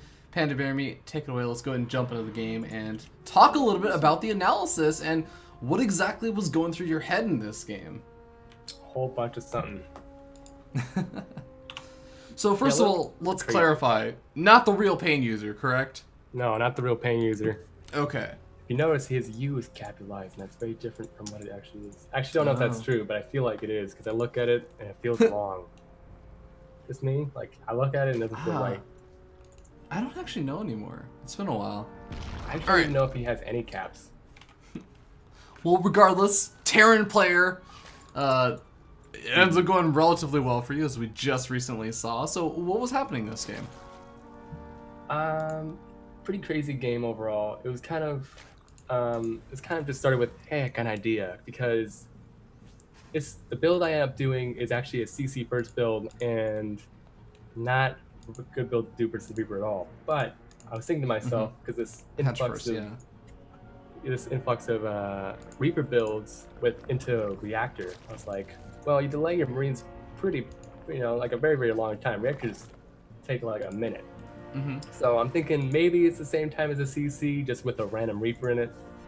So that was kind of my idea. It was kind of for fun, not too serious about it, because Terrans or just people in general don't like saying, like you opening up like, hey, I got an idea, can I try it on you? Yeah. Like guinea pigs. So it actually kind of blew up in my face a little bit, because he doesn't go straight into Reactor. He actually went double Marine into Reactor. So Yeah. didn't work the way I wanted to production wise, but all I knew is he had one Reaper, so I figured it would have been good enough, but didn't. Yeah, so what you're talking about right now is like this big roach push that you end up doing, right? Yes, roach push. I go hatch gas pool, and I didn't even start it. I usually had to do speed and fake it, but then he didn't see it in time with SCV, so I just didn't go for it at all. He ends up scouting it, which is awful for me. This is actually the most aggressive one Reaper I've ever seen in my life. I don't know why he did this. I don't know what came over him. He just had to do this push, or not push, but harass. He was very weird, but he saw everything because of it, and he goes straight for a tank. So I'm pretty much happy with whatever I get at this point. Merry-go-round's pretty wide open, so you see how he puts this tank on the high ground. It's going to be very, very hard to cover this whole ramp, because if you click on it, you can see just a little bit more than halfway of the ramp. So, I mean, if he puts a depot there, it's blocked, but then there's that debris. It's a big problem for him. So, roach push on this map in general is quite good. As part of the reason why I did it on this map. And, yeah, like, he has to pull SCVs, but he just underestimated, I suppose. So it wasn't in there in time. He pulls everything, so I don't get any SCVs. I think I got one. Not good at all. But Yeah. I was pretty happy that I survived. Like, I probably should have pulled down my roaches as he was seething, or not seething, but walking down the ramp, but a little bit too late. I get one here. I don't get the second one, just barely. He gets half health. So. Yeah, the repair health, man. Yeah, but meanwhile, at my base, I already have lair, and I'm getting all my gases now. I like doing 2 base meetup follow up just because I think it's hilarious, and that's mostly the biggest reason. It's like Roach into late third, they just think Roach, you know, like Yeah. gotta be roaches. He actually ends up scanning me, which, man, I was so bummed about it, but it ends up being okay, and just because the tanks were into nothing, you know, like tanks really in general aren't that good, and versus mutas are pretty bad, so it ended up working out that the money he put into tanks, and he delayed his 1-1 a little bit, so it kind of made it into an evenish game. I definitely say I'm behind, but it worked out. I'll say it like that. Yeah, I was gonna ask you, and also kind of like your third is so far delayed. So, how much damage do you feel like you have to do with these Mutalisks to really be in a comfortable position, or would you say like it's not necessarily about how much damage you do? Yeah, the third is definitely late. There's no doubt about that. But I don't know. For some reason, I wasn't really worried about it too much because I knew it would be really, really hard to take the third. So it was kind of like, how can I put him in a disadvantage to make up for me being in such a bad spot? So his stim isn't even done, and it's 11 minutes, and I rushed straight to Bane speed just in case if any tank push would happen. So I'm trying to think of all the ways I can get behind. So like, you know, some kind of big tank push will definitely hurt me, and I'm trying to make sure he's staying on 2 base. Yeah. There was some unit harass. It didn't go well. 4 missile turrets kind of hurt. Yeah, I killed 2 SCVs. Actually, workers killed don't count mules, so there was a mule or 2 in there, I think, but overall not that good. And upgrades super late. He has 2-2 at the same time, getting 1-1. This is, if you look at this game on paper, I'm dead, but it just tooth and nail kind of thing.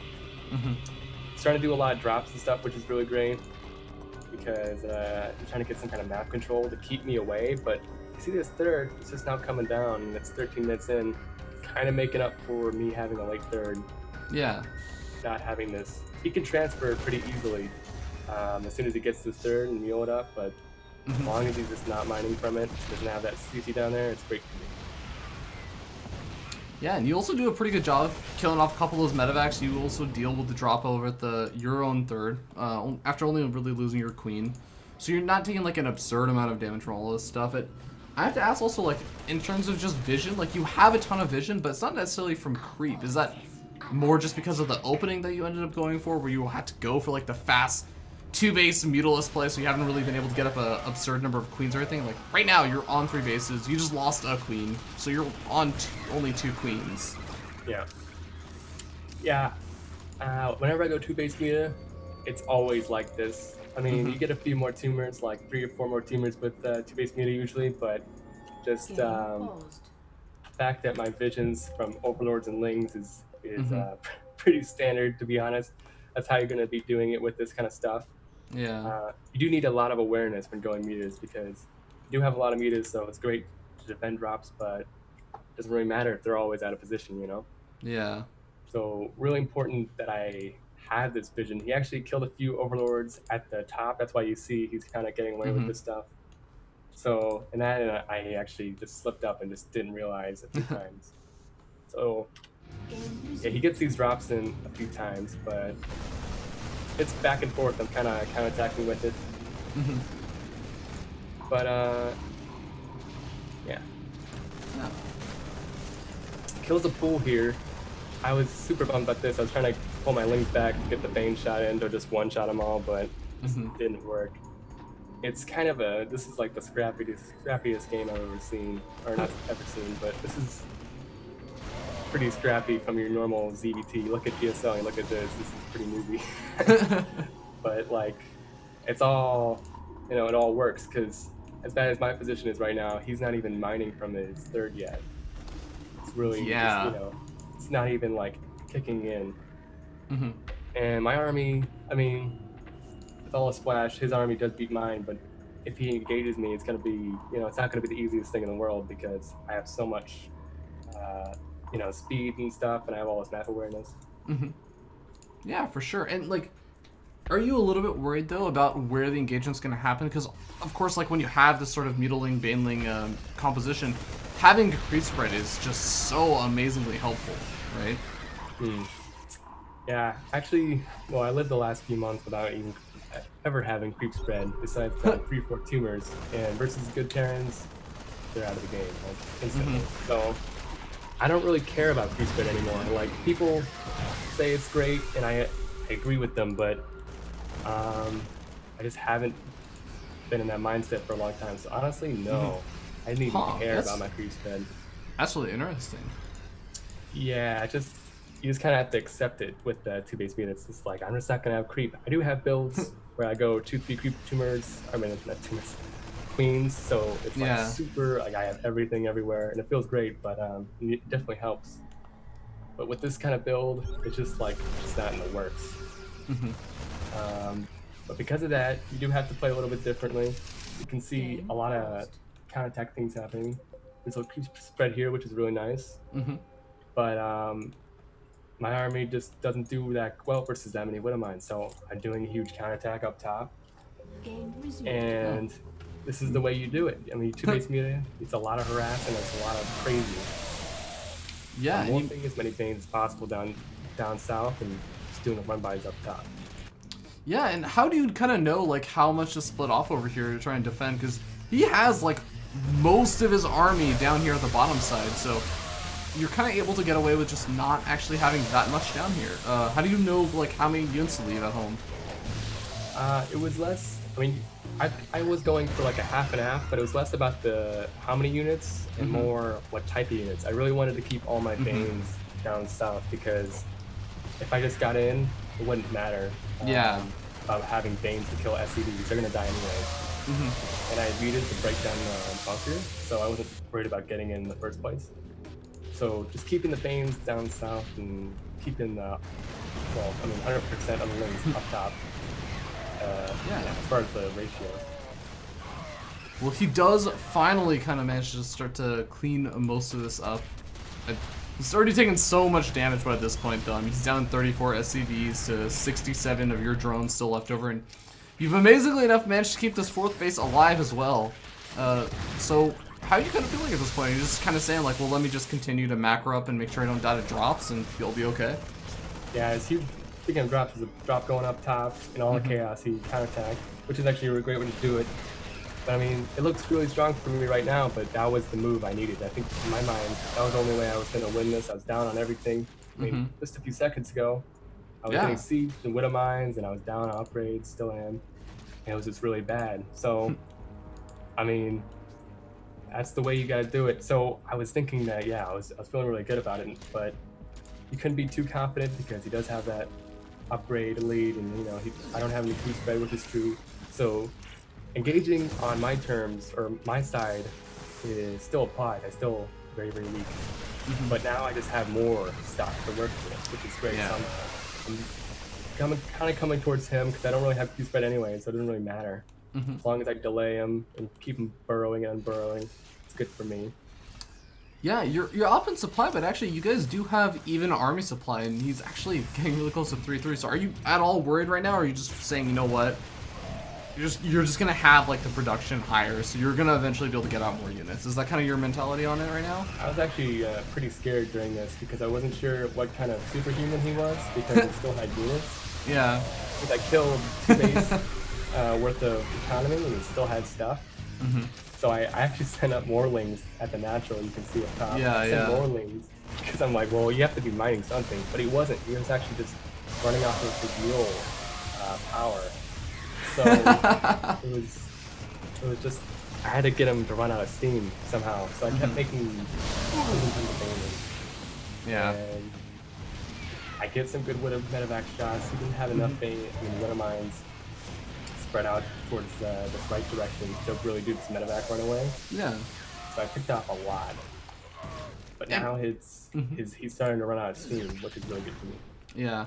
And I know it's also like you've been making a lot of banelings, especially for these engages and everything. Is this kind of like an adaptation that you made because you know, he's been like powering out units and putting on crazy aggression with the drops and everything, but I feel like his splits haven't been necessarily like Maru level splits, right? Like, Yeah, he's been taking a lot of damage to the banelings. So that kind of just like a compositional adaptation you kind of made based on how he was playing. Well, I think in his defense it was probably more to the everything going on because he was dropping and attacking, but yeah, like I made a lot of Banes and. Honestly, a lot of Banes versus Widowmine comp isn't the best in the world just because, you know, they're kind of slow, so you split up and they just die anyways. So it didn't, in general, it's not that good of an idea, but what this game, what I needed to do and why I went so many Banes, I actually think more Banes would have been nice, is because I was going a lot of counterattacks and stuff, and the way you make up for lost numbers is lots and lots of Banes.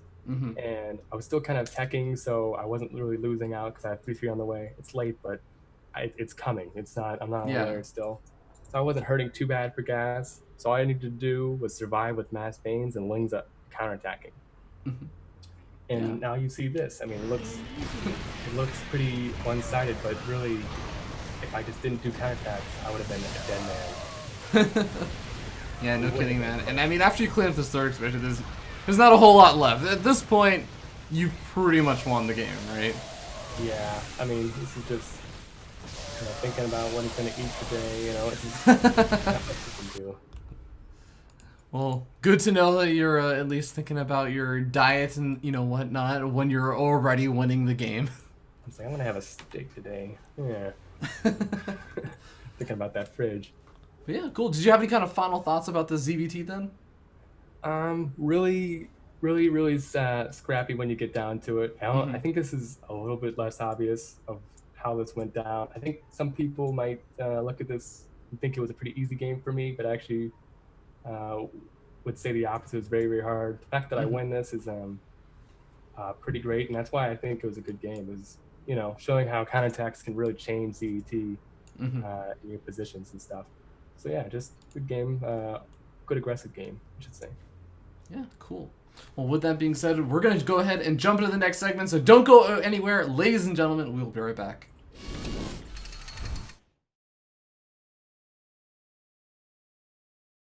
Hey guys, welcome back. I'm once again here with PandaBearMe and PandaBearMe. I want to talk a little bit about your team, Integrity Gaming, as we do have that nice little logo down over there on that side, somewhere around there. It's a moose. You're effectively a Canadian. Congratulations. Oh yeah, moose. What's that all? Oh yeah. Oh yeah. Syrup. Ah, man, what else? Syrup, eh? Raccoons. Hockey. No. Hockey, eh? Hockey. You mean ice hockey? I met Who's playing hockey with maple syrup, eh? Alright, I'm gonna stop before I piss off all the Canadians in the audience. Why do you stay on Integrity Gaming? Like, what is it that's keeping you on the team? Well, I'm not a huge team hopper or something, but I've been on quite a few teams, and I always get in a lot of trouble with the management and stuff. Not because I'm BM or something, but just like I'm really involved, and sometimes they don't agree with me messing with them. But this is the only team that I look at the manager and I'm like, this guy knows exactly what he's doing, and he's gonna be the next big thing. Because like everything I get, I agree with and stuff. It just makes a lot of sense to me. And it doesn't make sense to join this team that I don't agree with, you know? Like how they're doing things, where they're putting their money, if they have any money, you know? Like some people, there's some teams, I won't name any names or something, but there's some teams that, you know, pay for flights when they honestly shouldn't be, you know? I mean, sure, you got to get there somehow, but you don't have to give them anything, you know? You don't have to focus on online. You don't have to ESGN it, right? Yeah, you don't have to.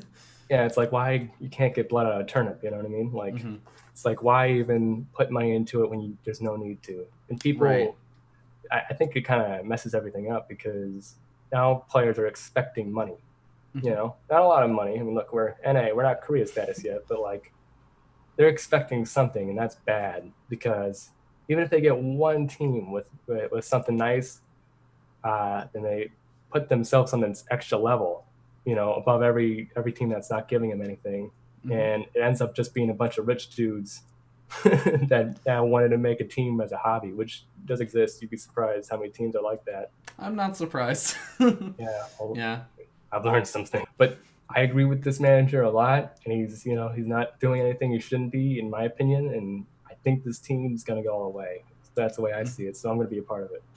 Yeah. So going into a bit more of a personal question, I mean, are you salaried? Is that one of the reasons why Integrity Gaming is appealing to you?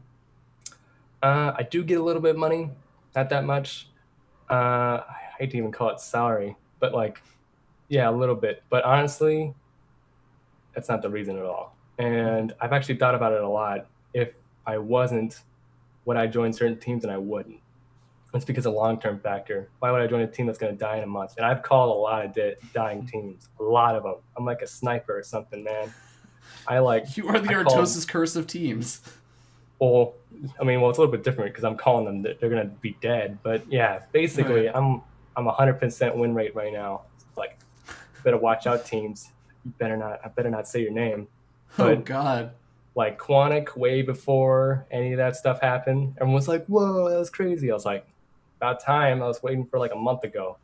You mentioned like the manager Zaylen actually is driving all the way down to Detroit right now to give just to give T-shirts to the players. So it sounds like they're pretty dedicated to the team. Like, what kinds of other things does the team provide you? Well, shirts, like you were saying. Also, we get gear because we do have a sponsor, Gandius. If you haven't heard of it, look it up. It's sponsoring our team. It's mouse pads, headsets, keyboards. GAMDIAS. Walk us kind of through like what your normal day is like. How much time are you really practicing with partners versus like maybe laddering or, of course, doing schoolwork, whatever else is going on? Yeah. Well, I wake up. Sometimes I play before I eat. Sometimes I don't. This is kind of random. Honestly, I don't have any set schedule whatsoever. Just kind of what I'm feeling. I'm very zen about schedules and stuff. Probably a little too much, but whatever. I eat, and while I'm eating, I'm watching whatever tournament or stream of some Korean that's playing, and then I play a little bit, and I switch between that back and forth. If I'm tilting or something, just watch some videos. As far as going practicing ladder versus customs and all that jazz, I try to practice with everybody as much as possible. But some people just aren't custom people. Like they just don't want to do it, right? And I don't. Some people have the mindset of like, if I'm really bad at this matchup, I want to practice with it. Like a 10 games or whatever, 20, 30, as many as it takes, which is fine. But I like practicing specific matchups, even if it's my best matchup, because I feel like I learn little things, like if you have a problem with some push on ladder, you might hit it 1 out of 20 games, which is like not lucky, but not unlucky, like it's really random. You're just dice rolling on how you improve if you just go only ladder. So I try to do as much customs, but some people just don't want to, but just kind of depends how many people I guess. Honey Bear and Gemini, both of those guys I play a lot. Some other people I play just if they need help, just because like lower level players like diamonds or lower masters, I'll help them out because everything helps. Rivals? Do you have any rivals, either friendly or maybe even less friendly? People that I don't like, man, this is a long list. Actually, I don't actually dislike that many people. It's mostly people that dislike me because people don't like how I play. It's like people call me PandaBearMe a few times. PandaBearMe? I heard that in a Skype. Because group. PandaBearMe doesn't sound strange enough. You need to call it cheese. Exactly. Yeah, some people call me PandaBearMe. I thought that was funny, but then I was sad because I was like, well, not cheese that much. So it was, take it with a grain of salt. There's some people that are like, they'd be super mean. I'd be like, where did that even come from? And then they'd apologize like a few days later and just be like, yeah, I just wasn't I wasn't feeling it. Something happened, flunked the test or something. Yeah. I'm like, yeah, whatever, bro. It's on the past. I'm glad you said something, but don't even think twice about it. And then you're done. But the people that don't say, sorry or whatever afterwards, I mean, in general, I'm thinking, oh, it's just something I don't understand. Something's happened in real life, it happens. But when you're consistently being a douche, uh, to say it frankly, like, I don't get it. And I don't like those people. Let's talk a little bit about your ZVP and how you're feeling about your Zerg versus Protoss. What's going on in the matchup for you? ZVP for a long time was like the opposite of ZVT for me. I was kind of talking about how they're human and they can take damage, and like if they make mistakes, they die for it. Different scenario for Protoss for me. I didn't think they could die, and I actually questioned their existence for a long time, which is pretty common. But I did not like Protoss at all. It was just the beginning of Hard Swarm. I was bombing versus Protoss. I didn't understand anything because I didn't know what they could do or not. Sports Bass fan, I had in the bag. I understood it perfectly. Gateway expands came out. They're actually, for all the Zergs that are wondering, gas timings don't matter. Don't worry about it. It doesn't matter what the person does off Gateway expand. Doesn't mean anything. Don't think. Just believe and feel. It's just, it sounds over dramatic, but it's true.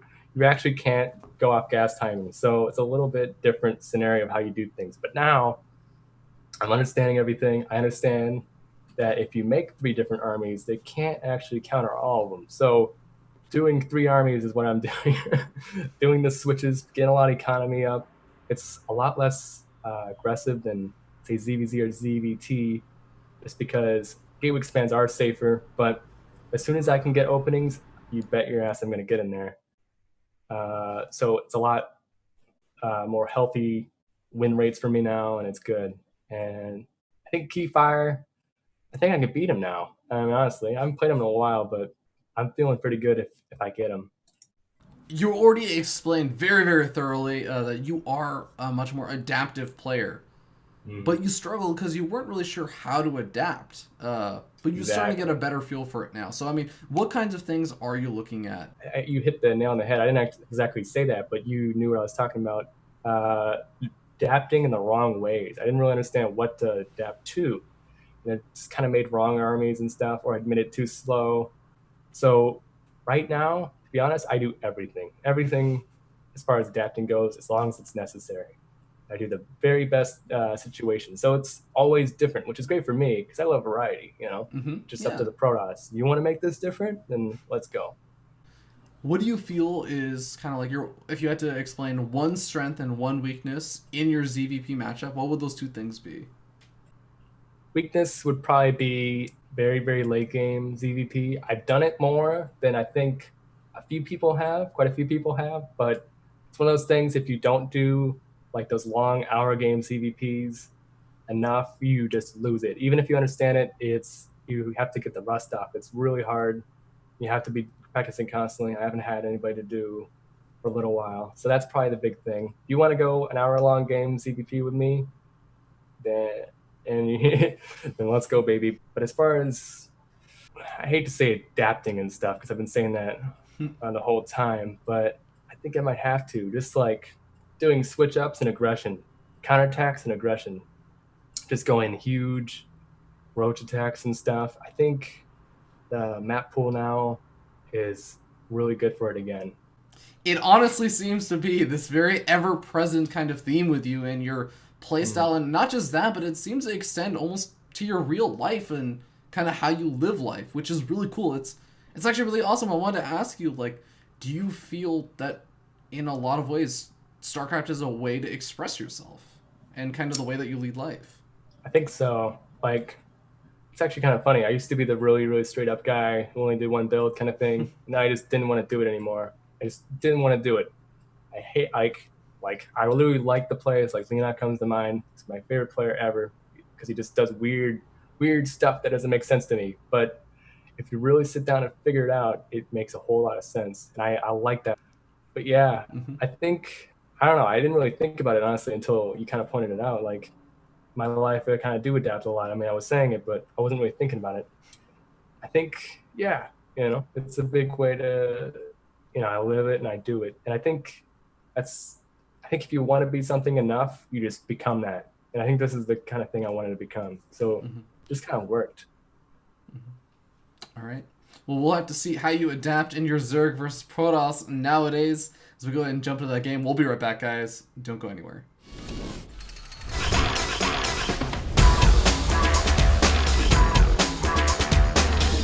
It's game time! Zerg versus Protoss. Game resumed. Hello, this is Fear Dragon, and welcome to Breaking Out, the show about North American StarCraft 2 players that you need to know about. Today on the show, we are once again joined here by Brendan Muatran. Yeah, I mean, one day you'll try to get it wrong, you get it perfect, and I'll be like, justice. Who's very close to it in that last game. Yeah, it was pretty close. You just had like a pronunciation of a syllable off. It's not very. Muatran is clearly wrong.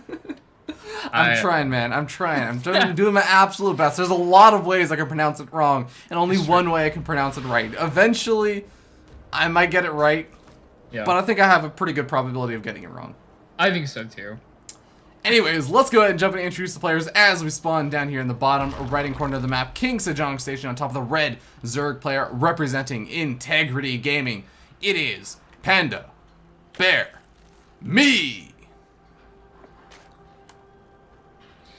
And his opponent in the top left of King Sejong Station, that's the one. We have a Protoss player who will deliver to you the news.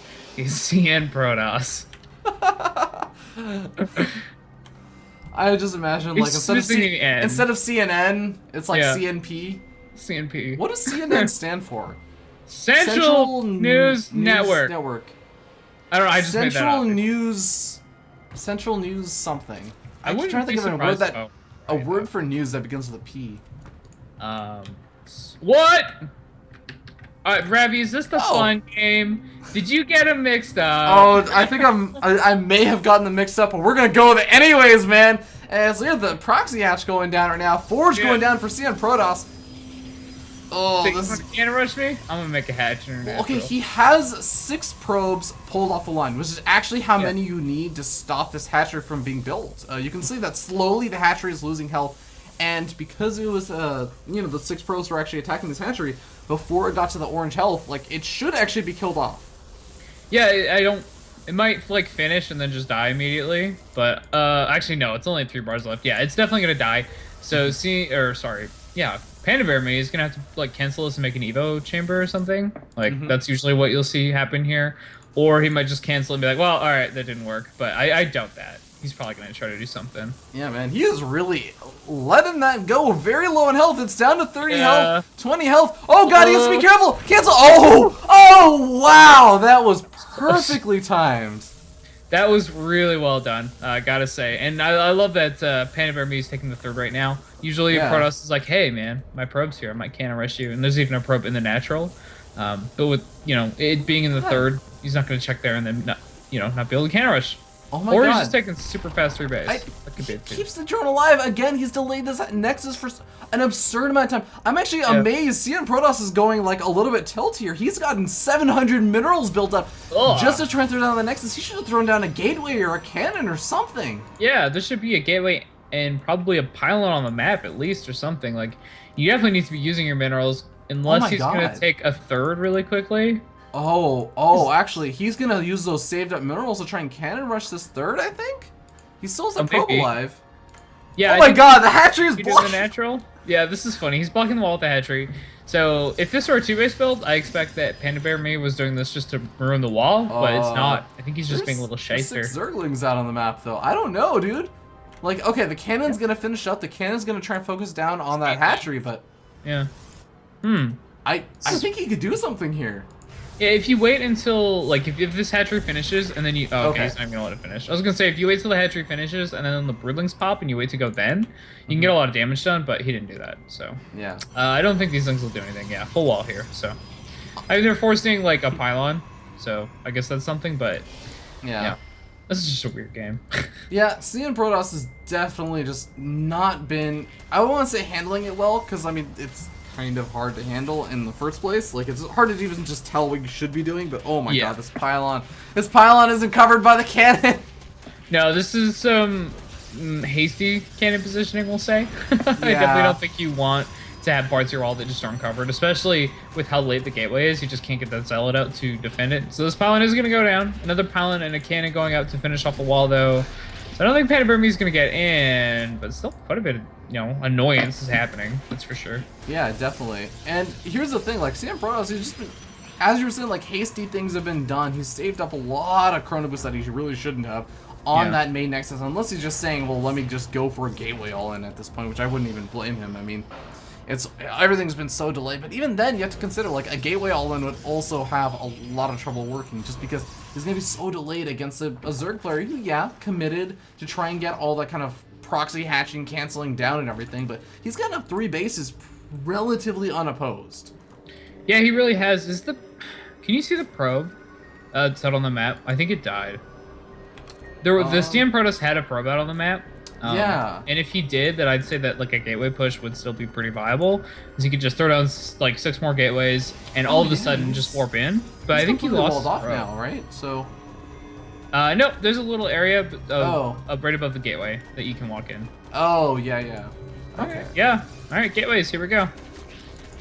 We just scouted Twilight immediately. Council as well. Oh yeah. Oh, okay, maybe Overlord this is probably +2. Yeah, it's only 3 gateways being added on in addition to that 4th one that already exists in the Twilight Council. Yeah. I think that the Twilight Council is going to be the thing that PandaBearMe really wants to get vision of.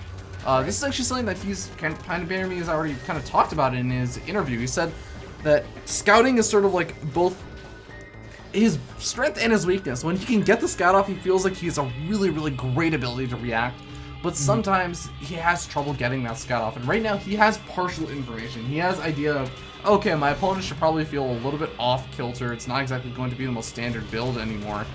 But he doesn't see the Twilight Council yet. Yeah, he hasn't seen it at all. Didn't bring an Overlord over there. There's an Overlord at the front of the natural, and there's still one in the main. One of the mains getting shot at by a stalker right now. I think he's just trying to see if this is a gateway all-in, but I think at this point you can probably rule it out. Like, you just haven't seen anything with either of your Overlords, so unless he just knows exactly where your Overlords are going to be and through all the rest of the gateways where this Child Cancel is, then it's probably not very likely. There's Blink on the way, and +2 weapons is coming, so okay. That's not an all-in. Just 3 base. This is pretty good, though. Yeah. A couple more gateways going down at that 3rd expansion just to create a little bit of a wall. Definitely something he's going to need against PandaBearMe, who, at least in his other matchups, has really shown that he does enjoy those circling run-bys. But at this point, PandaBearMe, he's gotten up to a massive 67 drone count. He's starting to go into that unit production. He's getting out Zerglings, getting out Roaches, and getting out some of those Hydralisks. Now, what do you think about the Roach Hydra composition against a Protoss player? I'm not a fan of this matchup. Like, versus Blink, you can hold it if you've got enough sentries as Protoss. Now, we don't actually see any sentries here. Obviously 4. Well, yeah. So, not just too warped in, many. though. Not much energy. Yeah. Exactly. Like, usually you've got sentries building energy for a long time, but here he doesn't. Well, there's a bit of an engagement in the map here. I don't think this is going to go well for the Zerg. Yeah. Some force fields just shave off a couple units. I think that's what you need to be doing. And I like this pressure as well, like moving out with these units. You've got the Mothership Core to keep them all safe, and Zerg's probably not going to have that scary of an army. Yeah. I would hazard a guess he doesn't expect too many Hydras yet, and there's like 5 out? No, there's more than that. 8? Yeah, 8. I mean, Blink is now finished up, and he has +2 weapons, going to be finishing up relatively soon, sometime in the next 30 seconds. But actually, PandaBearMe, if he tries to engage his army with this Zergling run-by, he can actually hit before +2 weapons even finishes up.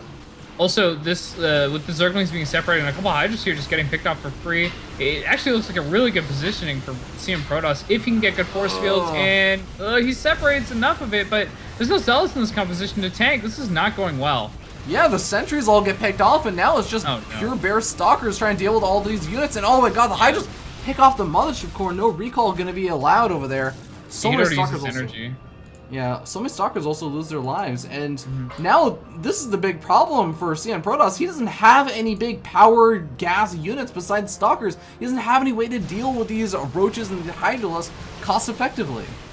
Yeah, I mean, Blink Micro's pretty good, and he's going to survive this and, trade okay, but you really just need those sentries to be able to, cut pieces of that Zerg army off, get good trades, keep the Zerglings away from your your weaker units.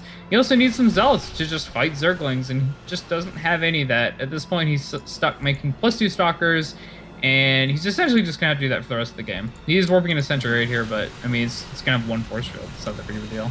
Yeah, you have to consider it like this. Right now, CM Protoss has to make Stalkers. He just has to keep warping in Stalkers upon Stalkers upon Stalkers, which means that he's not getting up a robotics bay or a facility or whatever to get up Colossus. He's not getting up a Templar Archives. He's not getting up, a Stargate to get out, I don't know, Tempest and Void Rays. Like, he's not getting tech units that are going to carry him into the later stages of the game. PandaBearMe is almost just buying himself a lot of time by continuing this aggression. Yeah, I actually just kind of like moves like this by the Zerg. If you force the Protoss to just keep making Stalkers, eventually you're going to overrun him because your compositions could get better. He's getting a Hive right now, more upgrades as well, something that CM Protoss just can't really afford. Second Evo Chamber is actually on the way for PandaBearMe, so he really wants a lot of upgrades, but man, this game might just end right now. Yeah, I mean, even if it doesn't end right now, PandaBearMe has already finished up his Hive tech. He can start transitioning out into whatever the heck he wants from here, but he's pushing on through, taking out the cannons. And there's not a whole lot left. GG gets called. CM Protoss gonna tap out, and PandaBearMe gonna be taking the game. Yeah, something to note is you said in the interview he talked more about how he's kind of reactive. He was not reactive in this game. That was very much his plan. He pretty much to go just, he just set the pace of this game. So one other thing that I will say that he actually mentioned in his interview was that he feels like as long as he's setting the pace of a game, as long as he feels in control of the game, he feels like that's where he's most comfortable. And of course that does make a lot of sense, but there are some players that they like to play maybe in sort of weird situations, and Gumio. Yeah, exactly. PandaBearMe is one of those players that I think is very, very momentum based. He has to be feeling good about the game. He has to be feeling like he's controlling the momentum and controlling the pace of the game. And that's when he'll hit his absolute best. He doesn't do very well. I think he goes a little bit more off kilter when he's not in control of the game. So this is kind of a really good demonstration of him maintaining control of the game throughout the entire game, starting with the hat block, messing up his opponent, and just capitalizing on it. Yeah. It's just a good game, like good solid Zerg. I like seeing that style where you kind of mess the Protoss a bit. Yeah. It's more entertaining than, I took hatchery. Yay. Yeah. So. All right. But with that being said, we're going to jump into the analysis segment and see how far off I am about everything that I've just said wrong about PandaBearMe. We'll see you guys in a second.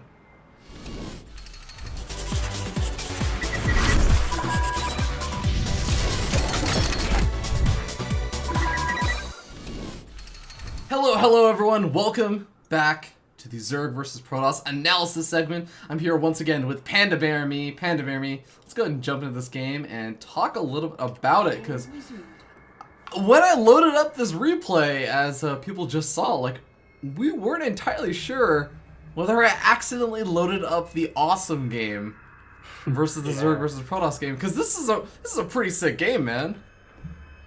Yeah, this is an exciting one. I was pretty happy about this. It was this versus like a long Swarmhost Broodlord game, and I was like, well, no one likes that. Let's just do this. Because I was thinking, variety, a little bit late game, a little bit of this and that, but I was like, this is too good. I can't not use this. Just oh my god, morals.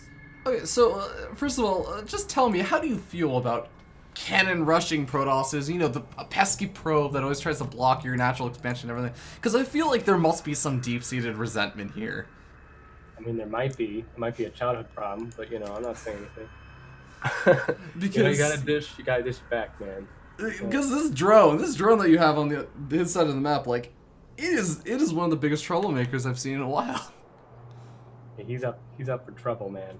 I actually because it occurred to me when I see this much of a late forward, I'm like, man, I gotta be going for Nexus first. He kept making probes and stuff. Had to be. So going for this wasn't the craziest thing in the world. If he had a forge still, then it would have been a little bit. I don't know about this, but I knew what he was doing. His cards were showing basically, and I was just doing it up. This forge is so late, so cannon rushing me is not really a thing. I think his best move in this position was to block me with a pylon, but He just wasn't looking at his natural, or my natural. See, I Yeah. went for the third instead. So this is pretty bad by him. And it actually had 6 workers. That's not enough. You need like, Really? yeah. Actually, I mean, it should have been able to kill it, right? That's why you had to cancel it? yeah, it did kill it, but it's taking a long time. That's true. I'm more of a fan of like 7 or 8 because I cancel it. I go for Evo. And Yeah. it's like it's taking as long as it is. It's like almost 4 minutes now. It's like, oh, man. Yeah, this is not a comfortable position for a Protoss player. They're just like, oh my god, these probes could have been mining for like an absurd amount of time already. Could have had so Yeah, many more it's- minerals. Gateway. People in super low leagues don't understand this obsession, but like mining time lost like is like a big thing. It's like it's like irks people. Like mining time lost is a big deal. Yeah, when you man. get down to the numbers. But yeah, he puts down this Nexus and is just like, oh, I guess I'll leave now. But then I turn around, I was like, wait, what about a gateway? And then Wait, was this Like was that. this just like an impromptu decision of like, let me just block again with a hatchery? Like, have you done this before very often or what, man? Or you just today you felt like, yeah, how can I be the biggest asshole possible? Like, how can I make this guy quit StarCraft today? Because this is what it feels like, man. I had my cinnamon toast crunch. I had my newspaper, and I was like, "How can I destroy someone's soul?" No, this is all improv, actually. The moment I saw him building workers in No Forge, to that first half block to the third Evo block, or I mean the second Evo block to the block in the gateway. This was all improv, actually, because I was like about to leave, and I was like, "Wait a second, you don't actually have a gateway. Let me block that." So I did, and I'm getting 3 bases behind it, and everything's great for me. Meanwhile, this pylon was a little bit off. Oh yeah. I looked at that cannon, I was like, wait a second, that doesn't look right. It looks a little bit like in the wrong position, and it would have been fine for the little opening he has, but that third pylon, it was just the icing on the cake at this point. This is like the 3rd block, and now I'm killing a pylon. Like, Yeah. oh boy! But these 8-lings weren't just because of this pylon. This cannon being out of position a little bit. If this didn't happen and the cannon was in the right position, I was gonna go to the rocks or the debris back on the backside, and that would force either earlier gateways than he wanted to, or he would have to run out a stalker or something, which he couldn't do. So it had to be some kind of cannon. So no matter what, these 8-lings were gonna get some kind of damage. I just didn't know what exactly.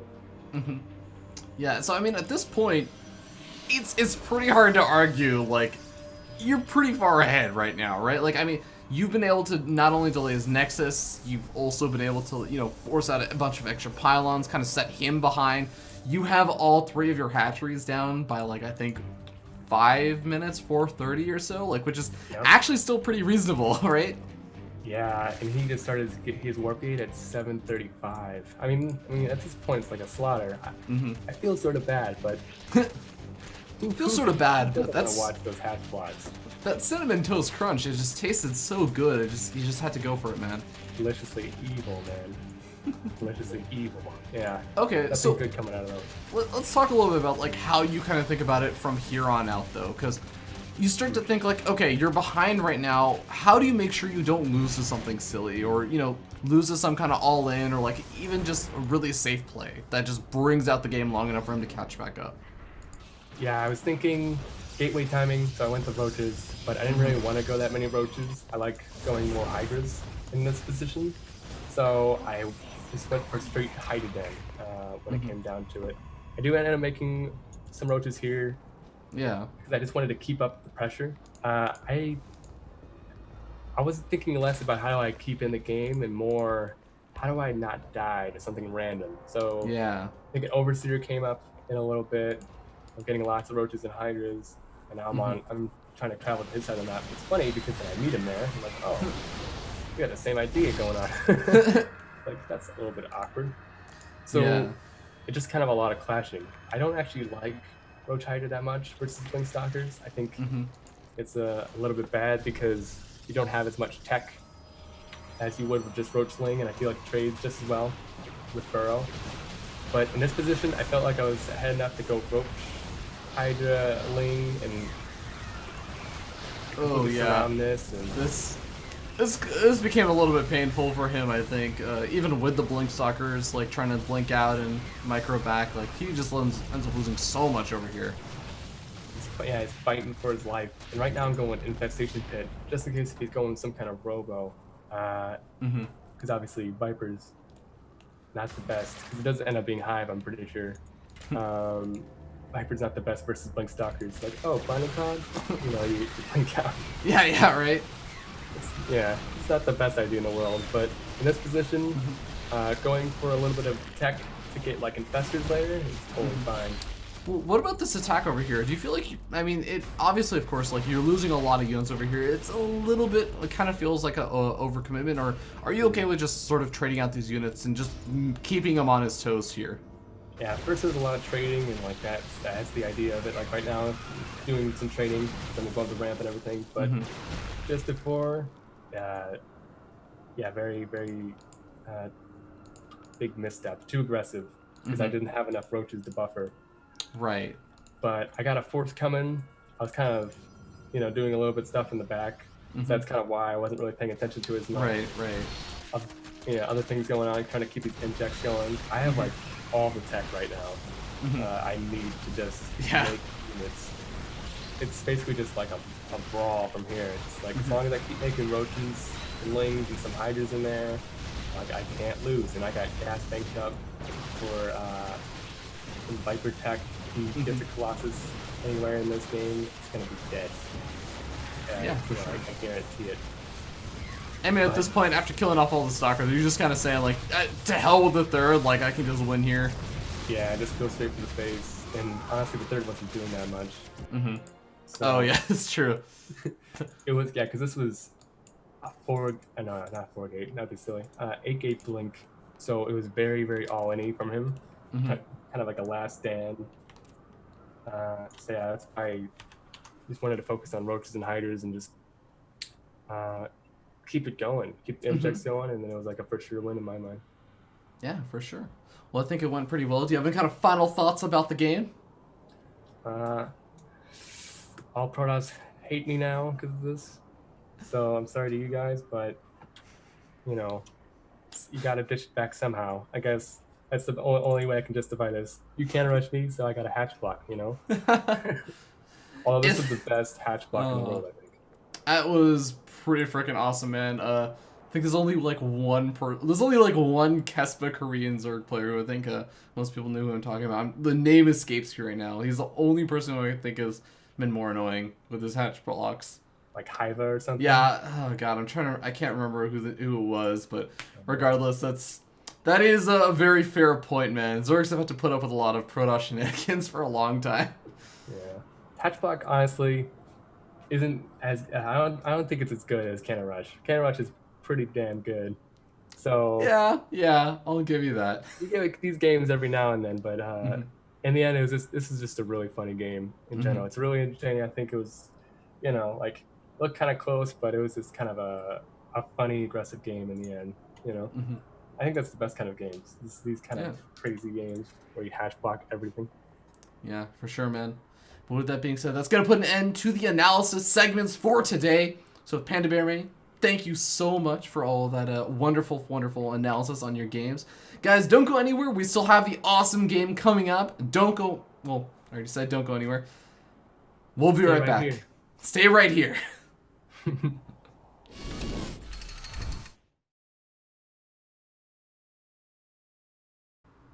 Welcome back, everyone. I'm once again here with PandaBearMe, and PandaBearMe, we're going to talk a little bit more about you and kind of more about, I guess, the future and what exactly is going on with you. So I want to ask like the big hard-hitting question. It's actually, in fact, not are you a panda, a bear, or a fox, or apparently a cat or a piece of salt. That's actually not the hard-hitting question. The hard-hitting question to me is, why haven't you broken out yet? It sounds like you're putting in a lot of time and you're putting in a lot of effort. You have done a lot of different things. You have a really cool playstyle and everything. Kind of honestly, the playstyle of like a winner like MVP, where you have this huge variety. You're a very adaptive player. What are you missing? What is the missing element for you? But I'd say not putting enough time. You say putting a lot of time, but I don't think I put enough. Um, and getting the ratios right, like for example, 80% practice, 20% studying. Say studying for like, as in watching replays, watching VODs, whatever, either whether it's your replays or tournaments. Um, I just haven't got the ratio down. I feel like I know the ratio, I know how it works. I've thought about it a lot and over a lot of time, but just dedicating myself to really grind it out. Like, really, all you need is 2 3 months of pure practice every single day, but that's hard. And for me, especially because sometimes I'm in a different state every other month, which is kind of funny, to want to get this, wake up at this time, sleep at this time when you're, all of a sudden you're in a different time zone, right? So it's really weird for me to get down a schedule that I really like and can do because, well, honestly, it's mostly just laziness to me. You play games so much and stuff, you forget, it's like Isaac syndrome. You have so much time, how are you supposed to do anything in it? So, uh, yeah, just I think what's stopping me, I guess, in short, is just that 2 3 month grind. Just kick a WCS qualifier in the ass. What are you doing right now to try and change those results and change the amount of time that you're investing? Like, kind of, what you're saying, Isaac syndrome. I guess to be a little bit blunt about it, it seems kind of like something that is in your hands to fix. Then, minus Yeah. obviously there's like moving and all that stuff, but it still seems like there's a lot that you personally are capable of doing. I've been trying not to psych myself out and make any promises I know I can't make, but I've been just trying to default, just be playing more and doing more, not making any, goals on like X time, but just Hmm. trying to do more. If I'm not doing anything, do something. That's actually really interesting, and I that does also lead into my next question. I mean, what is your ultimate goal in StarCraft? Are you just trying to keep practicing until you can get into Challenger League? Is it Premier League? Is it just have some fun? Is it making money? Like, what is your goal in StarCraft?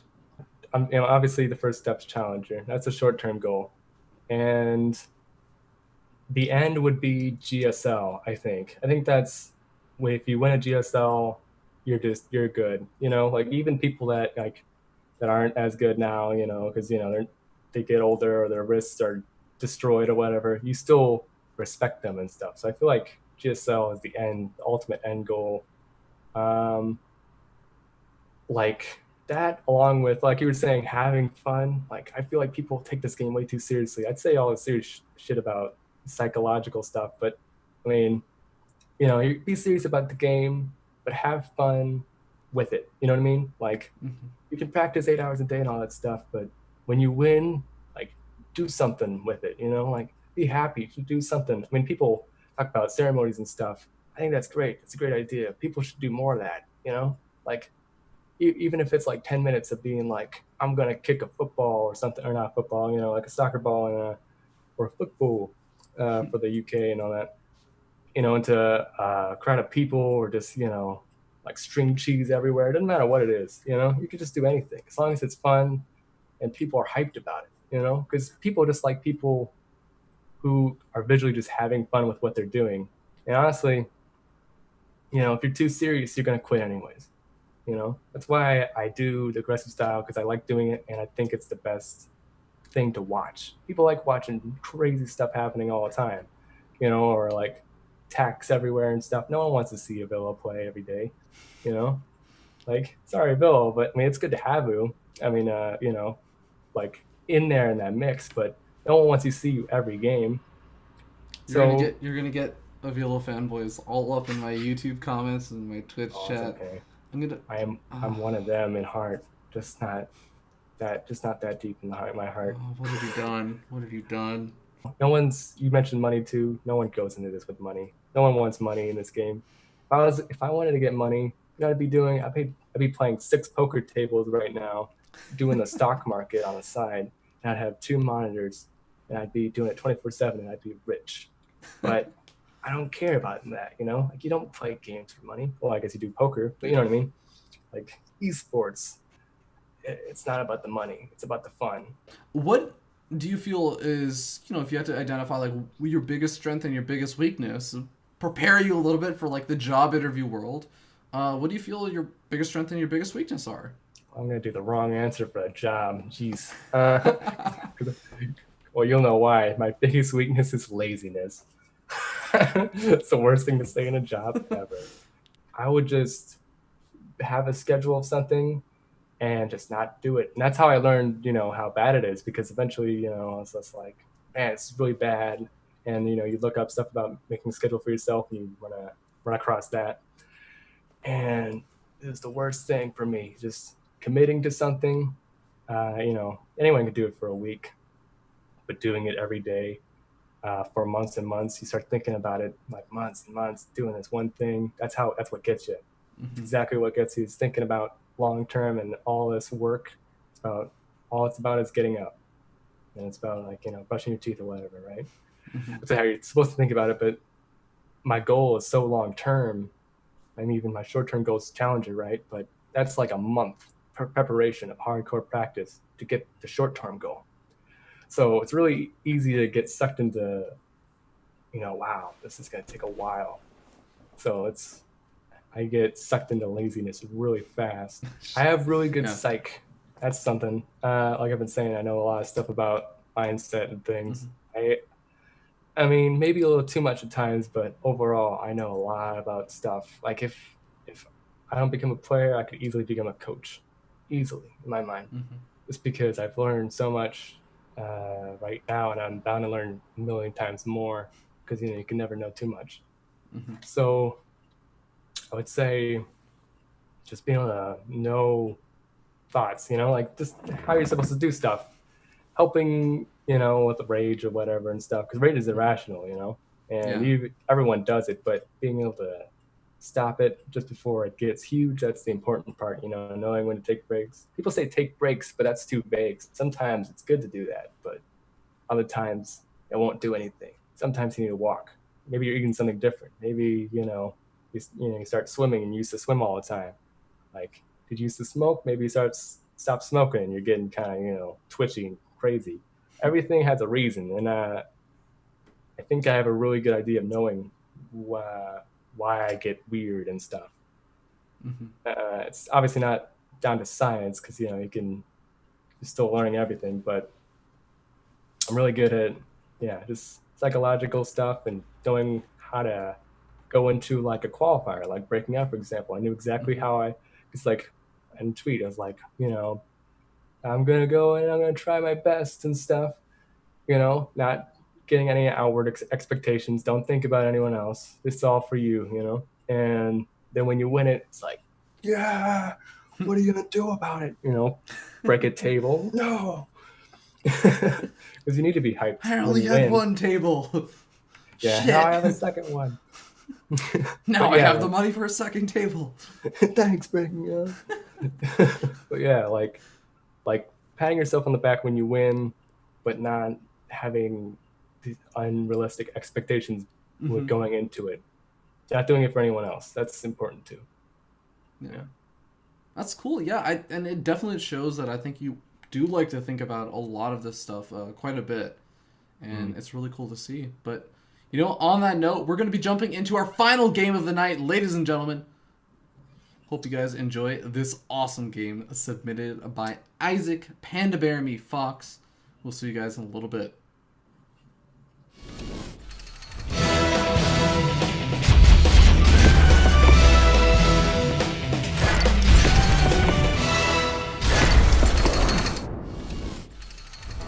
Hello, this is Fear Dragon, and welcome to Breaking Out, the show about North American StarCraft 2 players that you need to know about. Today on the show, we're going to be going into a ZVT for the awesome game of the day. I'm joined here by Muateron. How you doing, man? Pretty good. You almost got it right that time. That was really almost. close. I'm running out of ideas, surprisingly enough. Like, there's only one correct way to pronounce it, and I'm Right. actually getting really close to it. I mean, you can always just like go completely wrong. Like, this is Jeremy. Welcome, Bob. Yeah. How's it going, Bob? Oh man, I am no Dark Confidant, that's for sure. So, yeah, let's get into this, man. Yeah, we're gonna go ahead and spawn down here in the bottom right-hand corner of the map on top of the red Terran player. Representing Team Rip Z's, it is going to be Z's Jimmy. And his opponent, the player of the week for breaking out, we have from IG, PandaBearMe. Almost forgot. All good. Integrity Gaming, you can see they So are it in is. fact. PandaBearMe is a player from the United States, but he has the icon of a moose, so we really know what country he's really from. Canada, man. Yeah. I mean, the only place you can find a moose. That's the only place where meese exist. Yeah. There is no other meese colony on the world. I hear the only meese flocks exist in Canada. Yeah, little known fact, they travel in flocks and they live in a colony. It's quite an extensive. But if there are compound. more than 5 of them, then they're called a murder. Yeah, sure. Why not? A murder of meese. A murder of meese. Yeah, Alright. listen. You've never seen something as terrifying as a murder of meese. Don't tell me you have, because you haven't. They actually interlock their antlers and just bulldoze people over. They actually go like, Red Rover, send all their meese right over. Yeah. And just run you over. They actually do that in front of your car. You know how they have like It's running scary. with the bulls? in It's a real Spain? problem, man. Well, here Yeah, we dude, they don't actually- have running with the mace. There was but- a time where there's a bunch of Canadians in Canada, wow, because that's where Canadians live, right? it's true. Also in a colony. And they were trying to celebrate this the Cinco de Mayo, so they were Okay. having like the bull Yeah. running stuff, and a bunch of a murder of meese actually just came in and killed the bull. It was yeah, terrible. I remember this story. Well, seeing as Canada's so small and there's so few people here, we were actually all there, like every single one of us. So we saw the meese come in, and we're like, man, well, what's going on here? Why are there meese in our stadium? Because obviously we watched it in a hockey arena. So where else Yeah, are you gonna run of with bulls? Like, obviously. I mean, yeah, Canada is a giant hockey arena. it's true. We just have a giant bowl around the entire circumference. That's of the actually why country. there's no border patrol between the United Yeah. States and Canada. It's because it's just a giant hockey arena. If you don't have tickets, you can't Yeah. get into Canada. Well, I mean, the only you either have to go through the guard or you have to climb up the side of the mountain like they had to do in Game of Thrones. So Yeah. Or you It's- could actually it's- just apologize to the people asking for your tickets and just Sure. be like, "Oh no, I'm the one sorry about that. It's okay, go on in." sorry there. It's all right. You might as well just go on through. So, anyways, as a game of StarCraft commences, Just so everyone knows, I'm Canadian, so it's not yeah, race. it's. We can make fun of I don't think ourselves. you're a race. Yeah, I don't know. I don't Like, know. okay, I know you Canadians have a value of Yeah. self-importance, but It's sure. Why not? I mean, you guys are more of a hat than anything else. But anyways, Yeah. we're gonna be jumping into ZVT as we take a look. Everything has been pretty standard so far. Don't worry, guys. We have been paying attention. And the only understandard thing that's going on right now is the massive flood of Zerglings that is actually coming out from PandaBearMe. Yeah, this is a With two-phase speed. build. Like the Oh. Terran is taking an expansion before Zerg. Oh, dude. Hold on. I completely So- just lied to everybody. This is not a standard thing at all. Yeah, I mean, I don't know what you were saying. This, I was in my Canada mindset, dude. I'm so sorry. Like, the intelligence just wasn't okay. Please, if you're from Canada, Canada mindset. the don't unfollow me. intelligence Don't wasn't there. unfollow me on Twitter or anything. That's it. Remy, we're done. But Jimmy, I don't think that he actually knows about this right now. He really didn't have a whole lot of vision, but now the speedlings are going to Yeah. coming in. The Walland was going up, though, just barely in time. He did manage to pull those SCVs just barely in time. He's going to be able to hold off. Like, I don't think there's much that PandaBearMe can do from here. Right? He's going to go for a split thing where he goes for the backdoor rocked as well as get ready to poke at the front. Right. But even that, I'm kind of skeptical of. I'm spectaculing it because I'm spectating it, but I'm also skeptical of it. I mean, I think Jimmy knows about this, not because he scouted it, just because this engineering bay that's walking the third is still alive. Oh, yeah. What the heck? PandaBear guy just never checked for it. So, there's that. There's something worth pointing out. You're not actually allowed to kill PandaBear guy at any point. So, I guess that just means he wins every game, right? Well, yeah, because if you do, then You're Tasteless losing. will actually just throttle your throat. Tasteless will appear in the screen and he's like, you killed Panda Bear guy, and he'll just like reach through your mic or your speakers and kill you. Reaches through your speakers. Oh Yeah. god. He appears on your screen, but he reaches through your speakers. He does both. He has to let you know that what's about to happen. He's like, I'm gonna kill you right now. That's what he appears and says, and they're like, just do it, Tasteless. Then he reaches through the speakers and gets Alright, it. well we have a 2-base Spire play now coming out as the follow-up over here from PandaBearMe. This is it's gonna be really rough right now. It's not gonna be easy, that's for sure. Yeah, the Zerglings have now, the Zerglings and the drones have actually spotted out this engineering bay. They're going to be able to kill that off and eventually try and take this third expansion. But again, Jimmy has full knowledge of the fact that there is no third expansion down just yet. He actually got a scan off and saw the Spire, so he should be more than prepared for this. Yeah, we did see, was it Pain User, I guess, like 2 days ago, not be prepared. So hopefully he doesn't do the same thing. You And by definitely 2 need to days ago, you mean like an hour ago? Ravi. Because all of these are aired on the same day now. This is actually a different format from Breaking Out last season. Are they really? Yeah, this is the PandaBearMe day, man. Oh. Okay. I mean, an hour ago is what I meant. I know, we used to, the previous season, we used to have to lie, and it was like, I was really and if you trying, tuned man. in yesterday, Yeah. And I was just co-casters- trying. I screwed that up last season. Yeah. Now I screwed it up the other way. oh my god, I totally yelled at you about that last season. I was like, dude, no, it happened 3 days ago. They don't know that this all happened. It's all VODs, it's all pre-recorded. Sorry. But yeah, so I mean, Jimmy should know about this. Yeah.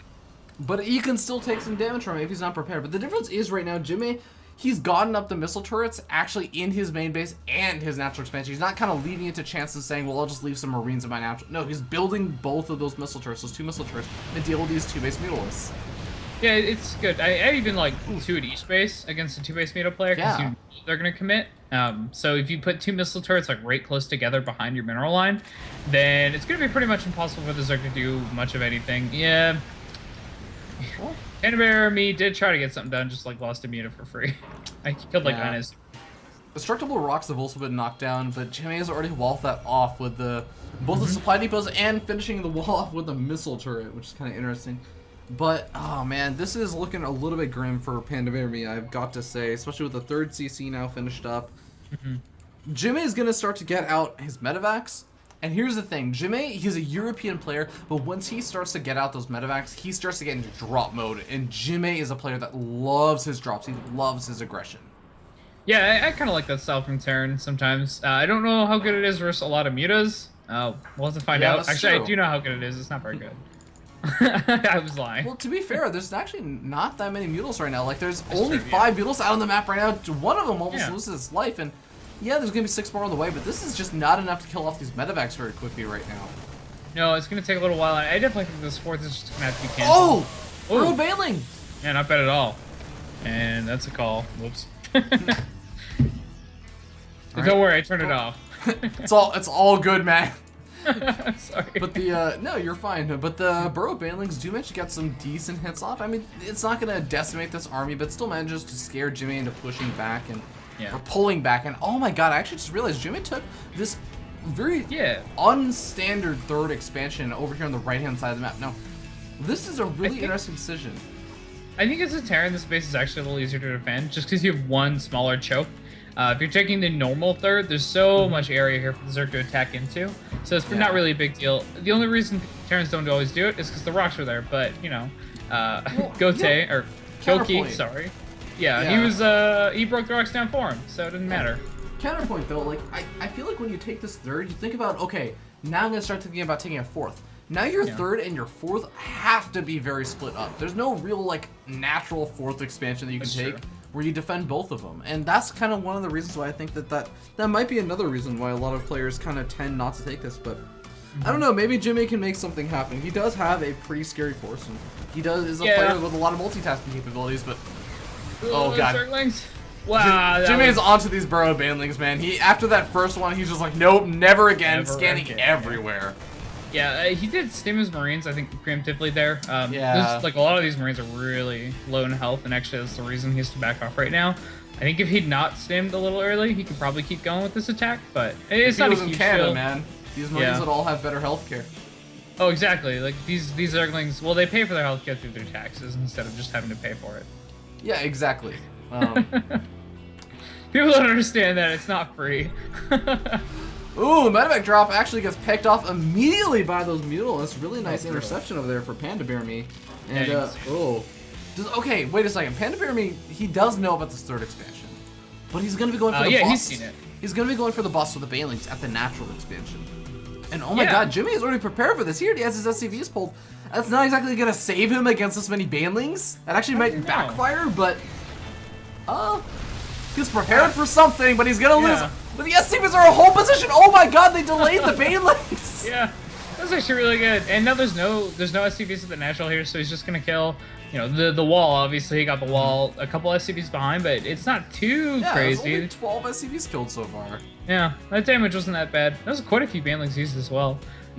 So not the worst ever though. I mean, it's still a fine trade. PandaBearMe is making some more Mutalisks. Obviously, you just want to keep going with those. You do need to keep making Mutalisks in this matchup when you go for that kind of tech. You can't just like make 6 and then stop. So yeah, is still thinking, oh, here we go. We have a fight going on. The Widowmines did burrow, and I got so many Banelings. But there's still quite a few left over, Yeah. especially with these Marines left over, or sorry, the Zergans left over. Take out those Marines. The medevac's now going to be running in. They're out of booster energy. They're actually all going to go down to these Mutalisks. Wow, yeah. That's pretty brutal. You don't never want to lose that many medevacs in this matchup. Those are just so important. If you can snowball with one unit, it's those. So we do see the, what is this called? Drilling claws? Yeah. Drilling claws being upgraded here, so the little mines are going to be, they pretty much just like dive into the ground at that point. It looks pretty sweet. Oh, Widowmine friendly fire, killing off a couple of those Marines over there. And it looks like PandaBearMe gonna continue the aggression. Can he make this work? Can he end the game with this? He's pushing in, and Jimmy, he's rallying through. He's bringing out the units. Well, manages to hold it. Well, actually, he does actually have a drop going down dropping. the third expansion. A double drop here. There's 2 Widowmines burrowed. They both fired. Their kills are 3 and 2, so not too much, but those are probably drones, so pretty relevant. We don't want to do math on stream, so we won't add up 3 and 2, but yeah, it was definitely some kills, I think but not a it's lot. 9. Oh my god, Baneling just hit like 12 or 15 Marines over there. Those are really good Great hits. hit. Yeah. Got these 2 Widowmines just shot an Overlord, and now it's like morphing into an Overseer. It's like, what damage? No I don't problem, bro. understand. Yeah, doesn't matter. That's pretty funny. We do have another double drop coming here to the, what is probably the 4th base of Goki. Yeah, Man, base. PandaBearMe. Why did you change your name, bro? Why'd you do it? I don't know, man. Maybe he's like he's like those Koreans. At least he didn't change his name to Swagger. We were just talking about this That's before the true. cast. Yeah. What was the really good one? Shoot, I don't remember. Whatever. There was a funny one. I can't remember. Boxer to Marine King. It's Foxer, yeah. No, it was something else. I'll try to remember. I have that entire conversation recorded because obviously I record everything you say. Of course. I keep your voice around so they can sleep at night, man. Yeah, I mean, I gave you that real good sound bit earlier, so Yeah, of you course. should be good for a while. Bro Banelings. Bro Banelings. The army looks like it might be running straight over it. Oh my god. Not quite. Immediately Just over misses it. them. Oh, the Beatles. They're trying to pull him in. Yeah, they're trying to get the Marines to walk Oh, over. the Eight scan. scans. It's too bad. I always love seeing like 50 Marines out of 2 Banelings. That's good yeah. times. Everyone's happy with There's that. a decent number of Zerglings and Banelings over here. He could actually go after this, but this door got a lot of great shots off on those mules before it goes down. Yeah, he did manage to pick it off. The funny thing here is like you can't magic box with the Marines around, but it's better versus both the Widowmines and Thors. Like if you're gonna get hit with Widowmines, you certainly want them spread out. So Yeah. it's too bad they can't do that. The upgrades right now are okay for man, PandaBearMe. He's on 2-2 right now, which is not the worst. Like Terran's also on 2-2, but 3-3 is about to be done, and when it is done, that's when we have trouble. So I really think that PandaBearMe needs to get this started. Yeah, you know, right now, Jimmy, he does need to be very, very careful with this army because he's pushing along the top right-hand side. That's all well and good. That's awesome, but his army at the front is actually stimmed to death. They are actually basically dead. They actually just get decimated by a couple of those Banelings at the same time. Oh my god, he gets decimated on both fronts. Yeah, well, not quite. It's more than 10%, Ravi. Gosh. Okay. Okay. Still has a handful of heals left over, but the banelings are now charging in. Oh, these Widowmines! Oh! Wow, that was so many kills. I wish I could see the kills on those. It will forever remain a mystery, man, because Yeah, I don't want to go they're back through the dead replay and find the exact second of Yeah, wait, hold the cast. We need to go back and find out. bird banelings do get picked off, and God, this army is so dead. Even a handful of shots from these Zerglings will be able to murder them. Yeah, I feel like Mutalisk could just fight these Marines right now. Yeah, He's got a few mutas, and the Marines are just so the Marines close are on to dead. 3/3 upgrades though. I don't think he even with the low health that the Marines have, I think he doesn't really want to risk it right now. Just losing any extra mutals would really suck. But he's been able to pick off every single one of these medivacs. Now this Terran army is finally going to be on the retreat. Jimmy is a chronic overstimmer. I just saw him stim those like same Marines 3 times in like the last 10 seconds. Like that's you can't be doing This that. is what happens when you have free public healthcare, man. You just keep going crazy with it, and now everybody has terrible healthcare. Everybody has way too much stam that costs so much Hashtag money. political commentary. Yeah. In our StarCraft 2 cast. It's totally serious though. The Canadian government needs to listen to everything we're saying. We know so much more about everything they do, so. Fact. Alright, well, at the 3rd expansion, we do have the bunker getting knocked down. There's not a whole lot of army left over for Jimmy to actually defend over here, so he's going to have to just pull up and retreat on home. The command center is going to survive, so it looks like PandaBearMe wants to deal with this drop going down over his 3rd. Something happened in the 3rd, and there were 2 Broad Widow Mines, and I couldn't click on them fast enough. Oh. My life as a caster just ended. It's over. I just hang up on the call and finish this as a solo commentary. I wanted to do that really badly, like, when you're like making a lot of jokes in the cast and you talk about that, just like, probably it's over. Click. All right. Well, how the G-Glance is actually going up right now as the Zerg run by is getting cleaned up, and that's actually something really cool. I love when it gets into a Zerg versus Terran, where you start seeing pathogen glands again, because that's actually one of those really fun moments where it's like, if you can land those fungal growths, then you can start getting those juicy baneling hits off. Juicy baneling hits indeed. Oh man, it is amazing to watch.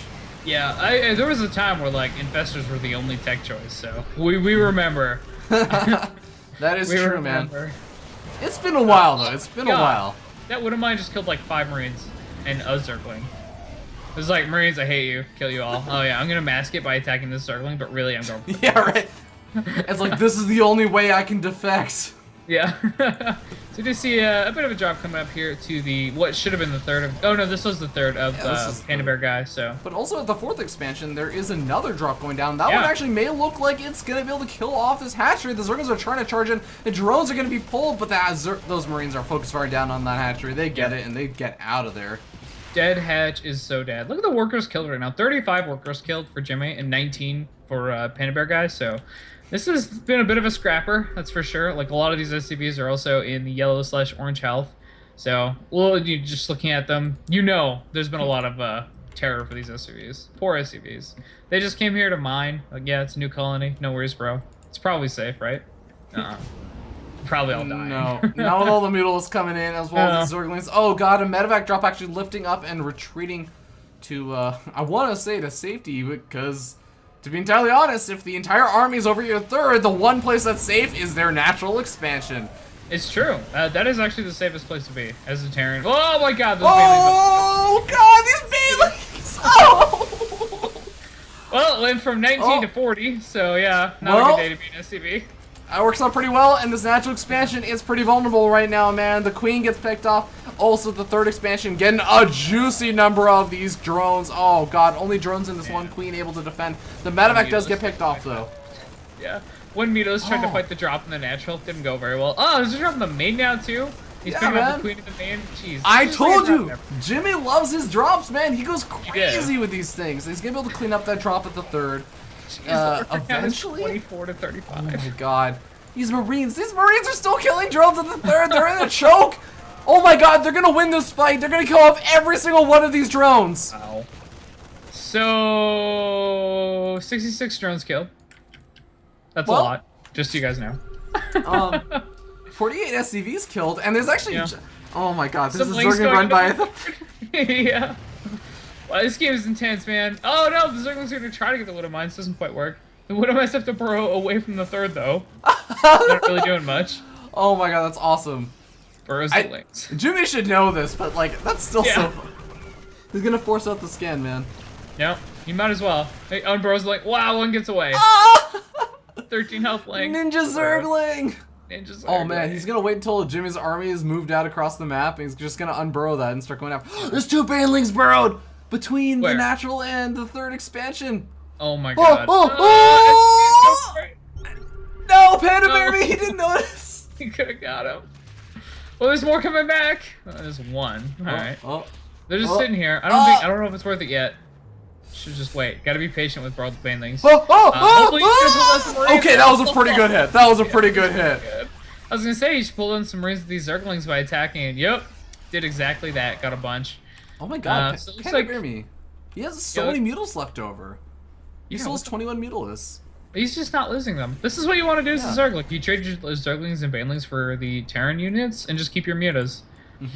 It's pretty good. That's a good style, man. And I mean, these mutals are decently well upgraded. They have +2 weapons, which honestly, half the time I watch these ZVs, like TVs or whatever, it's like, Terran, 3/3 Marines, Mutalists, 0/0. It's 70 minutes into the game, and they're still 0. Yeah. Like, it's cool to see that he's actually getting those upgrades for the mutals. It really does help out. Yeah, it does make a big difference, and I can even see him getting even more upgrades. I'm a sucker for upgrades. I'll say I that. don't actually know if I see him getting more upgrades. He's still on 13 drones. He's just making more units. I don't know if he has the economy to. He's on 13 drones, and the bank is so low. It's like 0 minerals and 1,000 gas, which is kind of funny. The Terran bank is even more comical. Almost 4K gas to his 200 minerals. Time to make a lot of ghosts. Not lose this right now. You need minerals so badly. Yep, command center is gonna maybe go down. There it goes down. Yeah. So that's actually a really huge deal. Yeah, it's actually a pretty big loss. Losing these medevacs also, this really does suck just to lose any units for either of these players. Yeah, even killing depots at this point is really good. Just making them spend their minerals to make buildings instead of units. Huge deal. And right now, PandaBearMe is still making more mutas. 4 more on the way. He's up to what is it right now? 22. So he's gonna be at 26 mutas. That is a lot. I don't know if you knew this. The 26 mutas is a lot. It's still not enough to deal with the fact that there are 22 Marines, and yeah, the Mutals theoretically could beat out those, the Mutals, could beat out the Marines, but the Marines just have such good upgrades that I wouldn't chance it, especially with the Widow Mines in the mix. Maybe Brood War mutas. Maybe, if there wasn't Like, Brood War Storm. If you micro them like Nesty, because he's a god. Oh, yeah. Yeah, that's a what's that called? Flashback? No. It's a throwback. There we go. Throwback.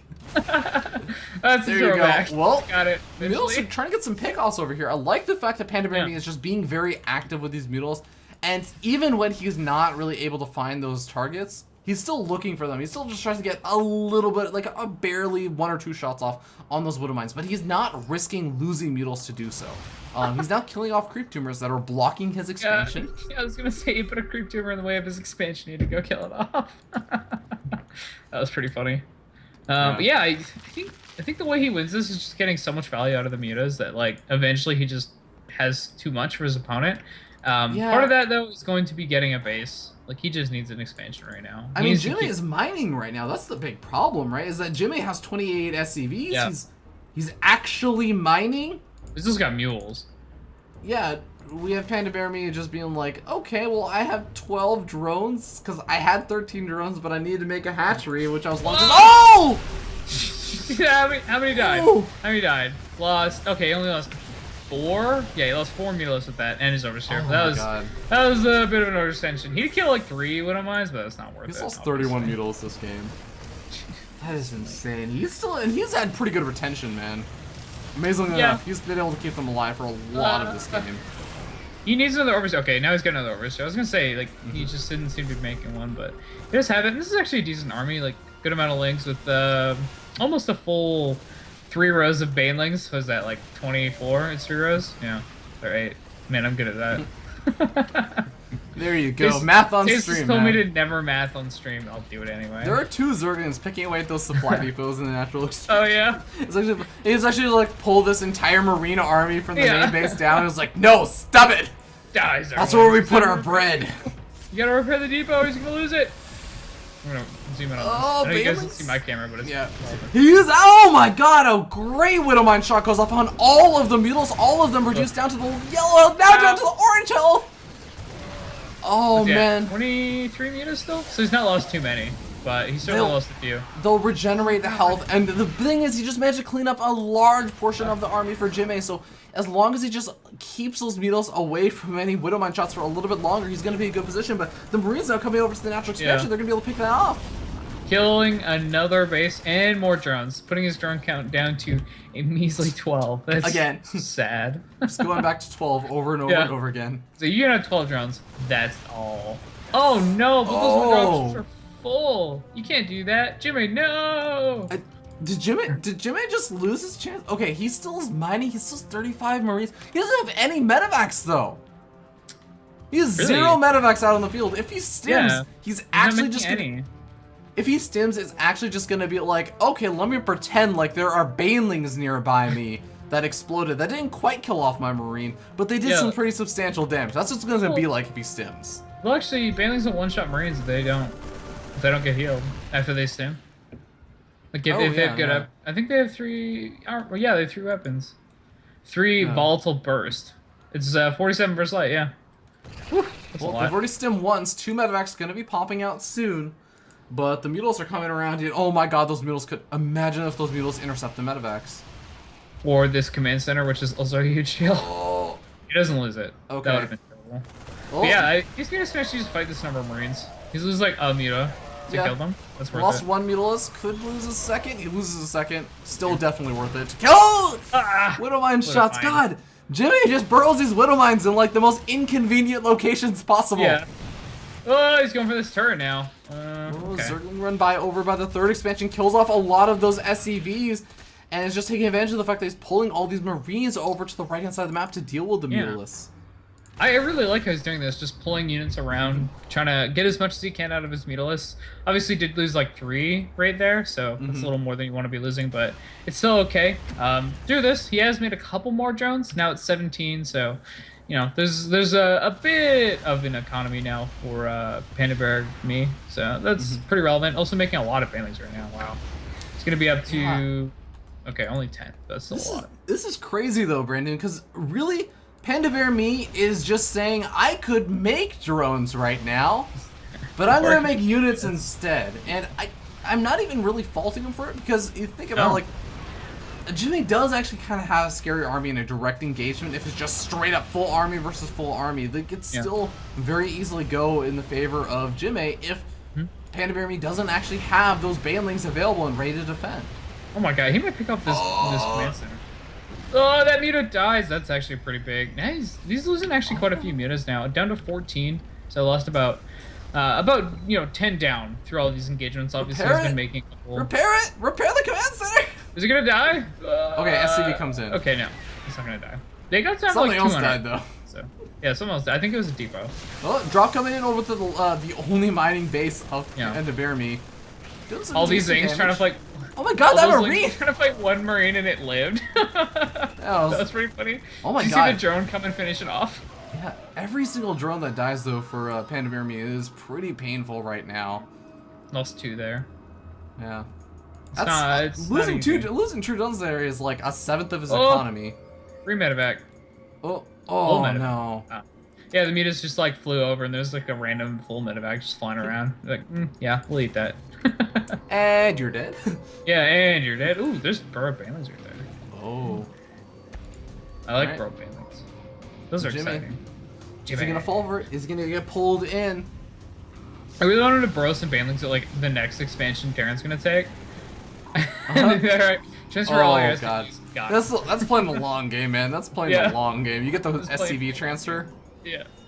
That's pretty funny. I've seen it happen, like preemptively just putting banelings at the 3rd, like doing really quick banelings plus burrow. The worst is when the Terran's like, I think you did this, and they scan it and just kill your banelings for free. Like, well, alright, I invested all that. There was a trick that Root Katz used to do against like lower league players when he was playing, like, you know, laddering up his accounts. Yeah. He would burrow like 4 or 5 banelings. Oh, hold that thought, actually, Widowmines!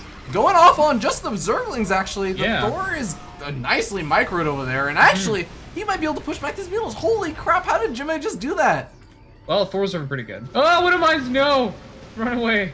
Run away, Mulas. Don't try to fight them. There's 4 Widowmines Oh my altogether. god, he definitely saw the glimpse of that. Oh, Thor Yeah. gets some good shots off again. Widowmine getting more shots off. His mules count. His kin's still low on health.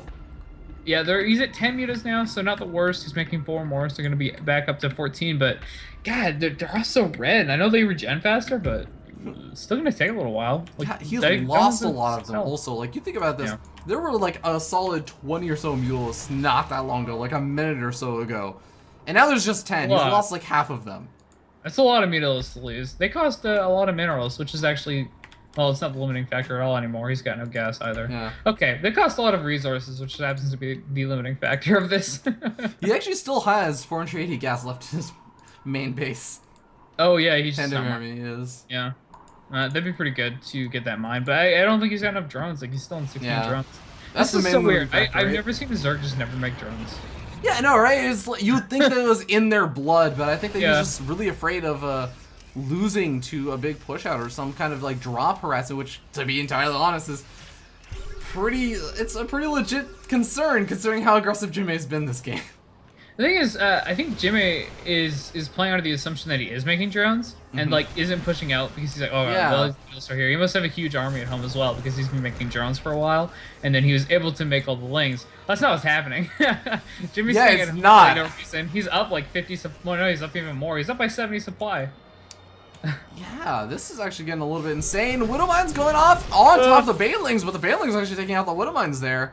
That was a right tray. That was. Oh, this Thor's not- Oh, those Thors are actually just gonna massacre these Mutalisks, and the Zerglings are actually getting taken out by the Marines. And that was PandaBearMe's army. That was it. Yeah, and he's got 8 mutas left. And 20 lings. And 16 banelings. So Okay, where are the he does have banelings? some Banelings. He has some Banelings Oh, over by the he's third. just like actually. having some But- banelings in his expansion. That was an expensive loss, man. I think that Jimmy knows that was the big time. That was the big Yeah. key point where he says, "Okay, I can move out now. I just killed off all of your Mutalisks for the most part. Yeah. You don't. I could- You need those mules, at least a handful of them, to defend this push that I'm doing." I can still see PandaBearMe winning here though, because he does have quite a few banelings. If all the Marines just don't micro, this is him trusting in a mistake from his opponent, but he kind of has to at this point. If the Oh. Marines just don't micro, then it's gonna Oh. be trouble. Oh my God! Oh, Baneling landmine! oh my God! Does Jimmy know? Does Jimmy know? Yeah, It's if like I he's were split PandaBearMe- around it. Yeah, no kidding. If I were PandaBearMe, I'd be sitting there with like those two. Yeah, he's bringing in his Mutalisks to try to bait the Marines to run and like stim on top of the banelings. Oh my God! Oh, the scam! Too Jimmy bad. feels it, man. He just Yeah. he keeps getting that sense. He's like, wait a second, your Mutalisks are acting funky right now, man. I'm gonna clear up some of this creep. Oh, That's when you know a player's really good. It's like, Yeah. oh, that Mutalisk tried to get me to go this way. All right, I need to scan. It's like, what? yeah. Who right? would think that? Oh God, I love what Jimmy's doing right now. He's being so methodical. He's just unburrowing 1 or 2 Widowmines and just moving them forward, and then like that one's burrowed. He's moving. It's like leapfrogging Widowmines instead of siege tanks. Well, now we get to play Whack-A-Mole, where there's 2 bases on each side of like the Zerg's original cluster of bases. Oh, And yeah. he's just gonna keep moving his drones in between them if Jimmy tries to push the base. Well, Jimmy's actually just pushing both of them right now. He has a 4 yeah. medevac drop going down at that other expansion. Widowmines go off, get a couple of decent hits, but I mean, Jimmy killed off that expansion on the left-hand side. Yeah, that's pretty good. Oh. The mutas here are gonna need to clean up any of these medevacs, but no, There's they don't not get enough. any. There's not Yeah. enough Mutalisks. The medevacs just speed away, and there we go, dropping the Marines out, like I was talking about earlier in the day. Yeah, I think this is pretty much it. Jimmy played a fantastic game, and so did PandaBearMe, but I think that at this point, Jimmy, he's sitting up over 100 supply. Yeah. This is going to be kind of like a final hurrah over here for PandaBearMe. He's going to have to win like a base trade or something, like a straight-up building elimination game if he wants to win this. Yeah, Jimmy's also just like pushing into the natural right now, just gonna go kill everything in the main, which is where all the tech is. So it's gonna be really tough for PandaBear to win after that. No. GG well play gets called. I guess he'll just concede mid-sentence. Yeah, because, I mean, he was just like, you know what, Brandon? I'm not PandaBear guy. Shut up. Yeah, I did it so many times. It's okay. I forgive you. But Apologize to him for me. I'll be sure to do that in the next segment. Guys, Yeah. don't go anywhere. That was the awesome game. We're all done with the actual StarCraft games for today, but we still have one final segment left over, coming up right after the interview. It's going to be the awesome, fun segment where we're just going to completely embarrass PandaBearMe. He's going to be, if he's not blushing by the end of it, I'm going to be a little bit ashamed of myself. I feel like I won't have done my job. Yeah. So don't go anywhere. We will be right there.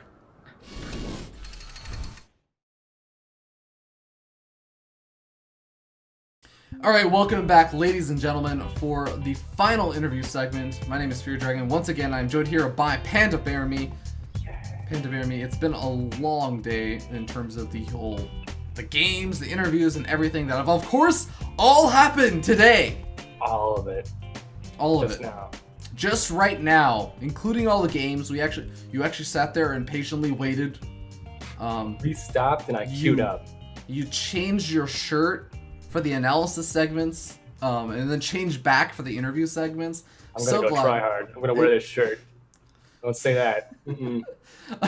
All right, well, Bring it back. regardless, it has been an absolute pleasure, and I'm really interested to hear more about kind of what you have in store for you in the future of StarCraft. Now, we kind of asked or talked a little bit about what you have in mind and what sort of your goals are in StarCraft. It sounds like there's not exactly one specific goal. Like you kind of said, like you guess GSL, but there's a ton of short-term goals in between. Oh yeah. And I kind of want to bring up the question again, like, would you ever consider going full-time? And I ask Yes. this because, yeah, you would. And when do you think that would be? Like, would it be directly after high school? Would it be, like, taking a break between high school and college? Would it be after college? Doing the suppy kind of, like, during college? Like, what would it be? I would think pushing back college and doing it after high school. Honestly, right now I feel like I'm doing it full time because let's be honest, high school easy peasy. You don't have to be that smart as long as you're not doing AP or whatever. I mean, I don't even know that stuff, so I can't say. But it's not that hard and it doesn't take a lot of time. So I feel like right now I'm kind of living that right now. And kind of a last sort of question before we start jumping into wrapping up the show for the most part. Why should people root for you? Why are you the player that people should be cheering for and looking to see more of in the future? Well, I'm PandaBearMe. What are you gonna do? I'm the best in this tournament, obviously. So, I mean, everyone loves underdogs. I can understand that. I mean, you might want to root for Jon Snow because you want to get variety on who's winning. But at the end of the day, if you're gonna bet for someone, you want to do it for the guy who's winning. So, obviously, you're gonna root for me. I have great style. I'm not boring. I mean, I have a little bit of creativity that I can't, I don't have to copy off of pro players to, know what a strategy is and stuff. I think it's, you're in for a great time when you're watching my games. I mean, all these NA players are just copying builds and GSL and stuff. No one likes that. Just party pooping, party poopers. Like party poopers? I don't. That's why you should watch me. The best style, best to watch. I'm sold, man. I'm sold. Sign me up. Where's your TL fan club? You gonna go register for right That's now. what I've been saying. One of the things that's gonna have to be a part of that TL fan club. I'll let you think about it. Yeah. Who's the team? Who is your prediction? The team that is going to disband, and I gotta put a deadline on this. I'm gonna say in the next year. Okay, well, awful long amount of Oh, time. that makes it way easy. Flipside's dead. Flipside's okay. Flipside's the Dead. one. In a year? Not even close to a year. Dead. Oh, 6 months? Yeah, close to that. Close to 6 months. Dead. Okay. It's been called Flipside. I hope you're prepared for the I'm prepared PandaBearMe to live. curse. PandaBearMe, do you have any final shoutouts? And I do want to also, really quickly, before you do so, I want to remind everybody that actually there is another segment coming up right after the shoutouts. So don't go anywhere. We're going to be doing the fun segment. It's going to be thoroughly embarrassing, so I hope you stick around for that. But PandaBearMe, Isaac, Fox, Saltman, whatever, Darwin, you're so Darwin? adaptive. Who do you have to shout out? Well, shout out to my team, obviously, Integrity Gaming. They're going to be around forever. I predict it. They're growing and growing, man. Like, It's slow and steady, but slow and steady wins the race as far as I'm concerned. Integrity Gaming, look them up at Integrity SE2 is the Twitter. I can't remember the Facebook too well, but it's Integrity Gaming. You look it up, you'll find everything. Great team. We actually have a sponsor because we're awesome. They couldn't refuse us. Gamdius, they're a European, I believe, so that's why they're a little bit unknown. But that's not, you don't know them because they're bad. It's because they're just too good. You just didn't know it yet. All right. So you look up their website, you go to Gamdius, and you'll see all the awesome stuff. They have great mouse pads. Believe it. All right. I think that's it for shout-outs. Sounds good, man. And of course, if you enjoy the show, please do consider following the channel over here on Twitch or YouTube, whichever one you're watching it on. Yeah. And actually, all the links that PandaBearMe just talked about should all be in the Twitch chat right now. So if you're watching this on Team Liquid, for some crazy reason you didn't actually click through because you didn't want to participate in the wonderful chat that we have going on over here, please go ahead and do that, click through it, and find all those links that PandaBearMe was talking about in the chat. And of course, all the links to check out PandaBearMe as well, also in the chat. And do also consider following the channel over here on twitch.tv/FearDragon64 and youtube.com/FearDragon64 for all the VODs. Whichever one you're not watching this on, go ahead and check the other one out as well. And yeah, guys, thank you all so much. Stick around for the next couple of minutes as we finish up the show with the fun segment. PandaBearMe, I hope you're excited as I am for the embarrassment that's about to ensue. I'm hyped right now.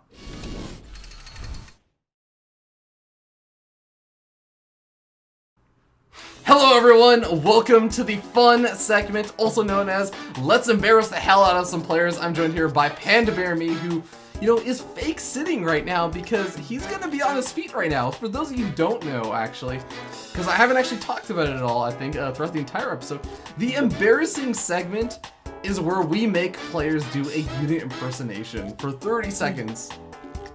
And, you know, they can do whatever they want. They can be like, they can be an Overlord, they can be a Baneling, they can be a Mutalist brushing their teeth, or whatever. They can be like a Thor dancing.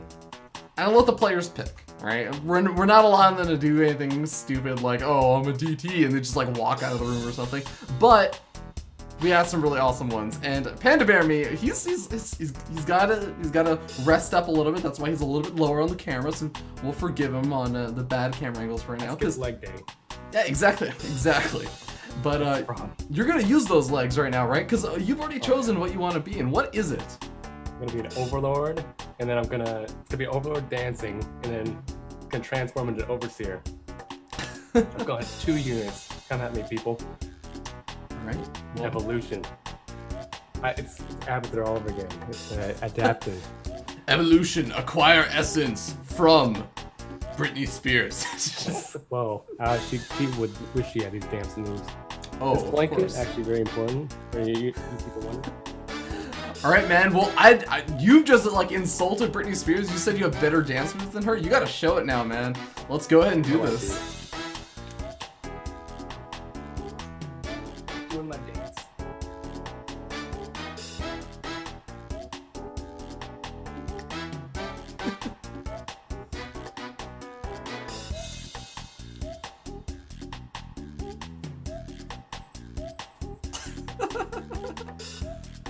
So here's OP.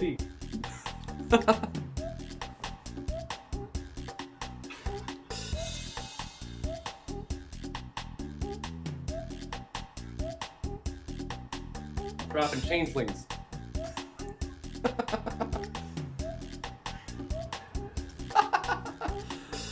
Oh, that was perfect. That was exactly what we needed, and I think your cat enjoyed that as well.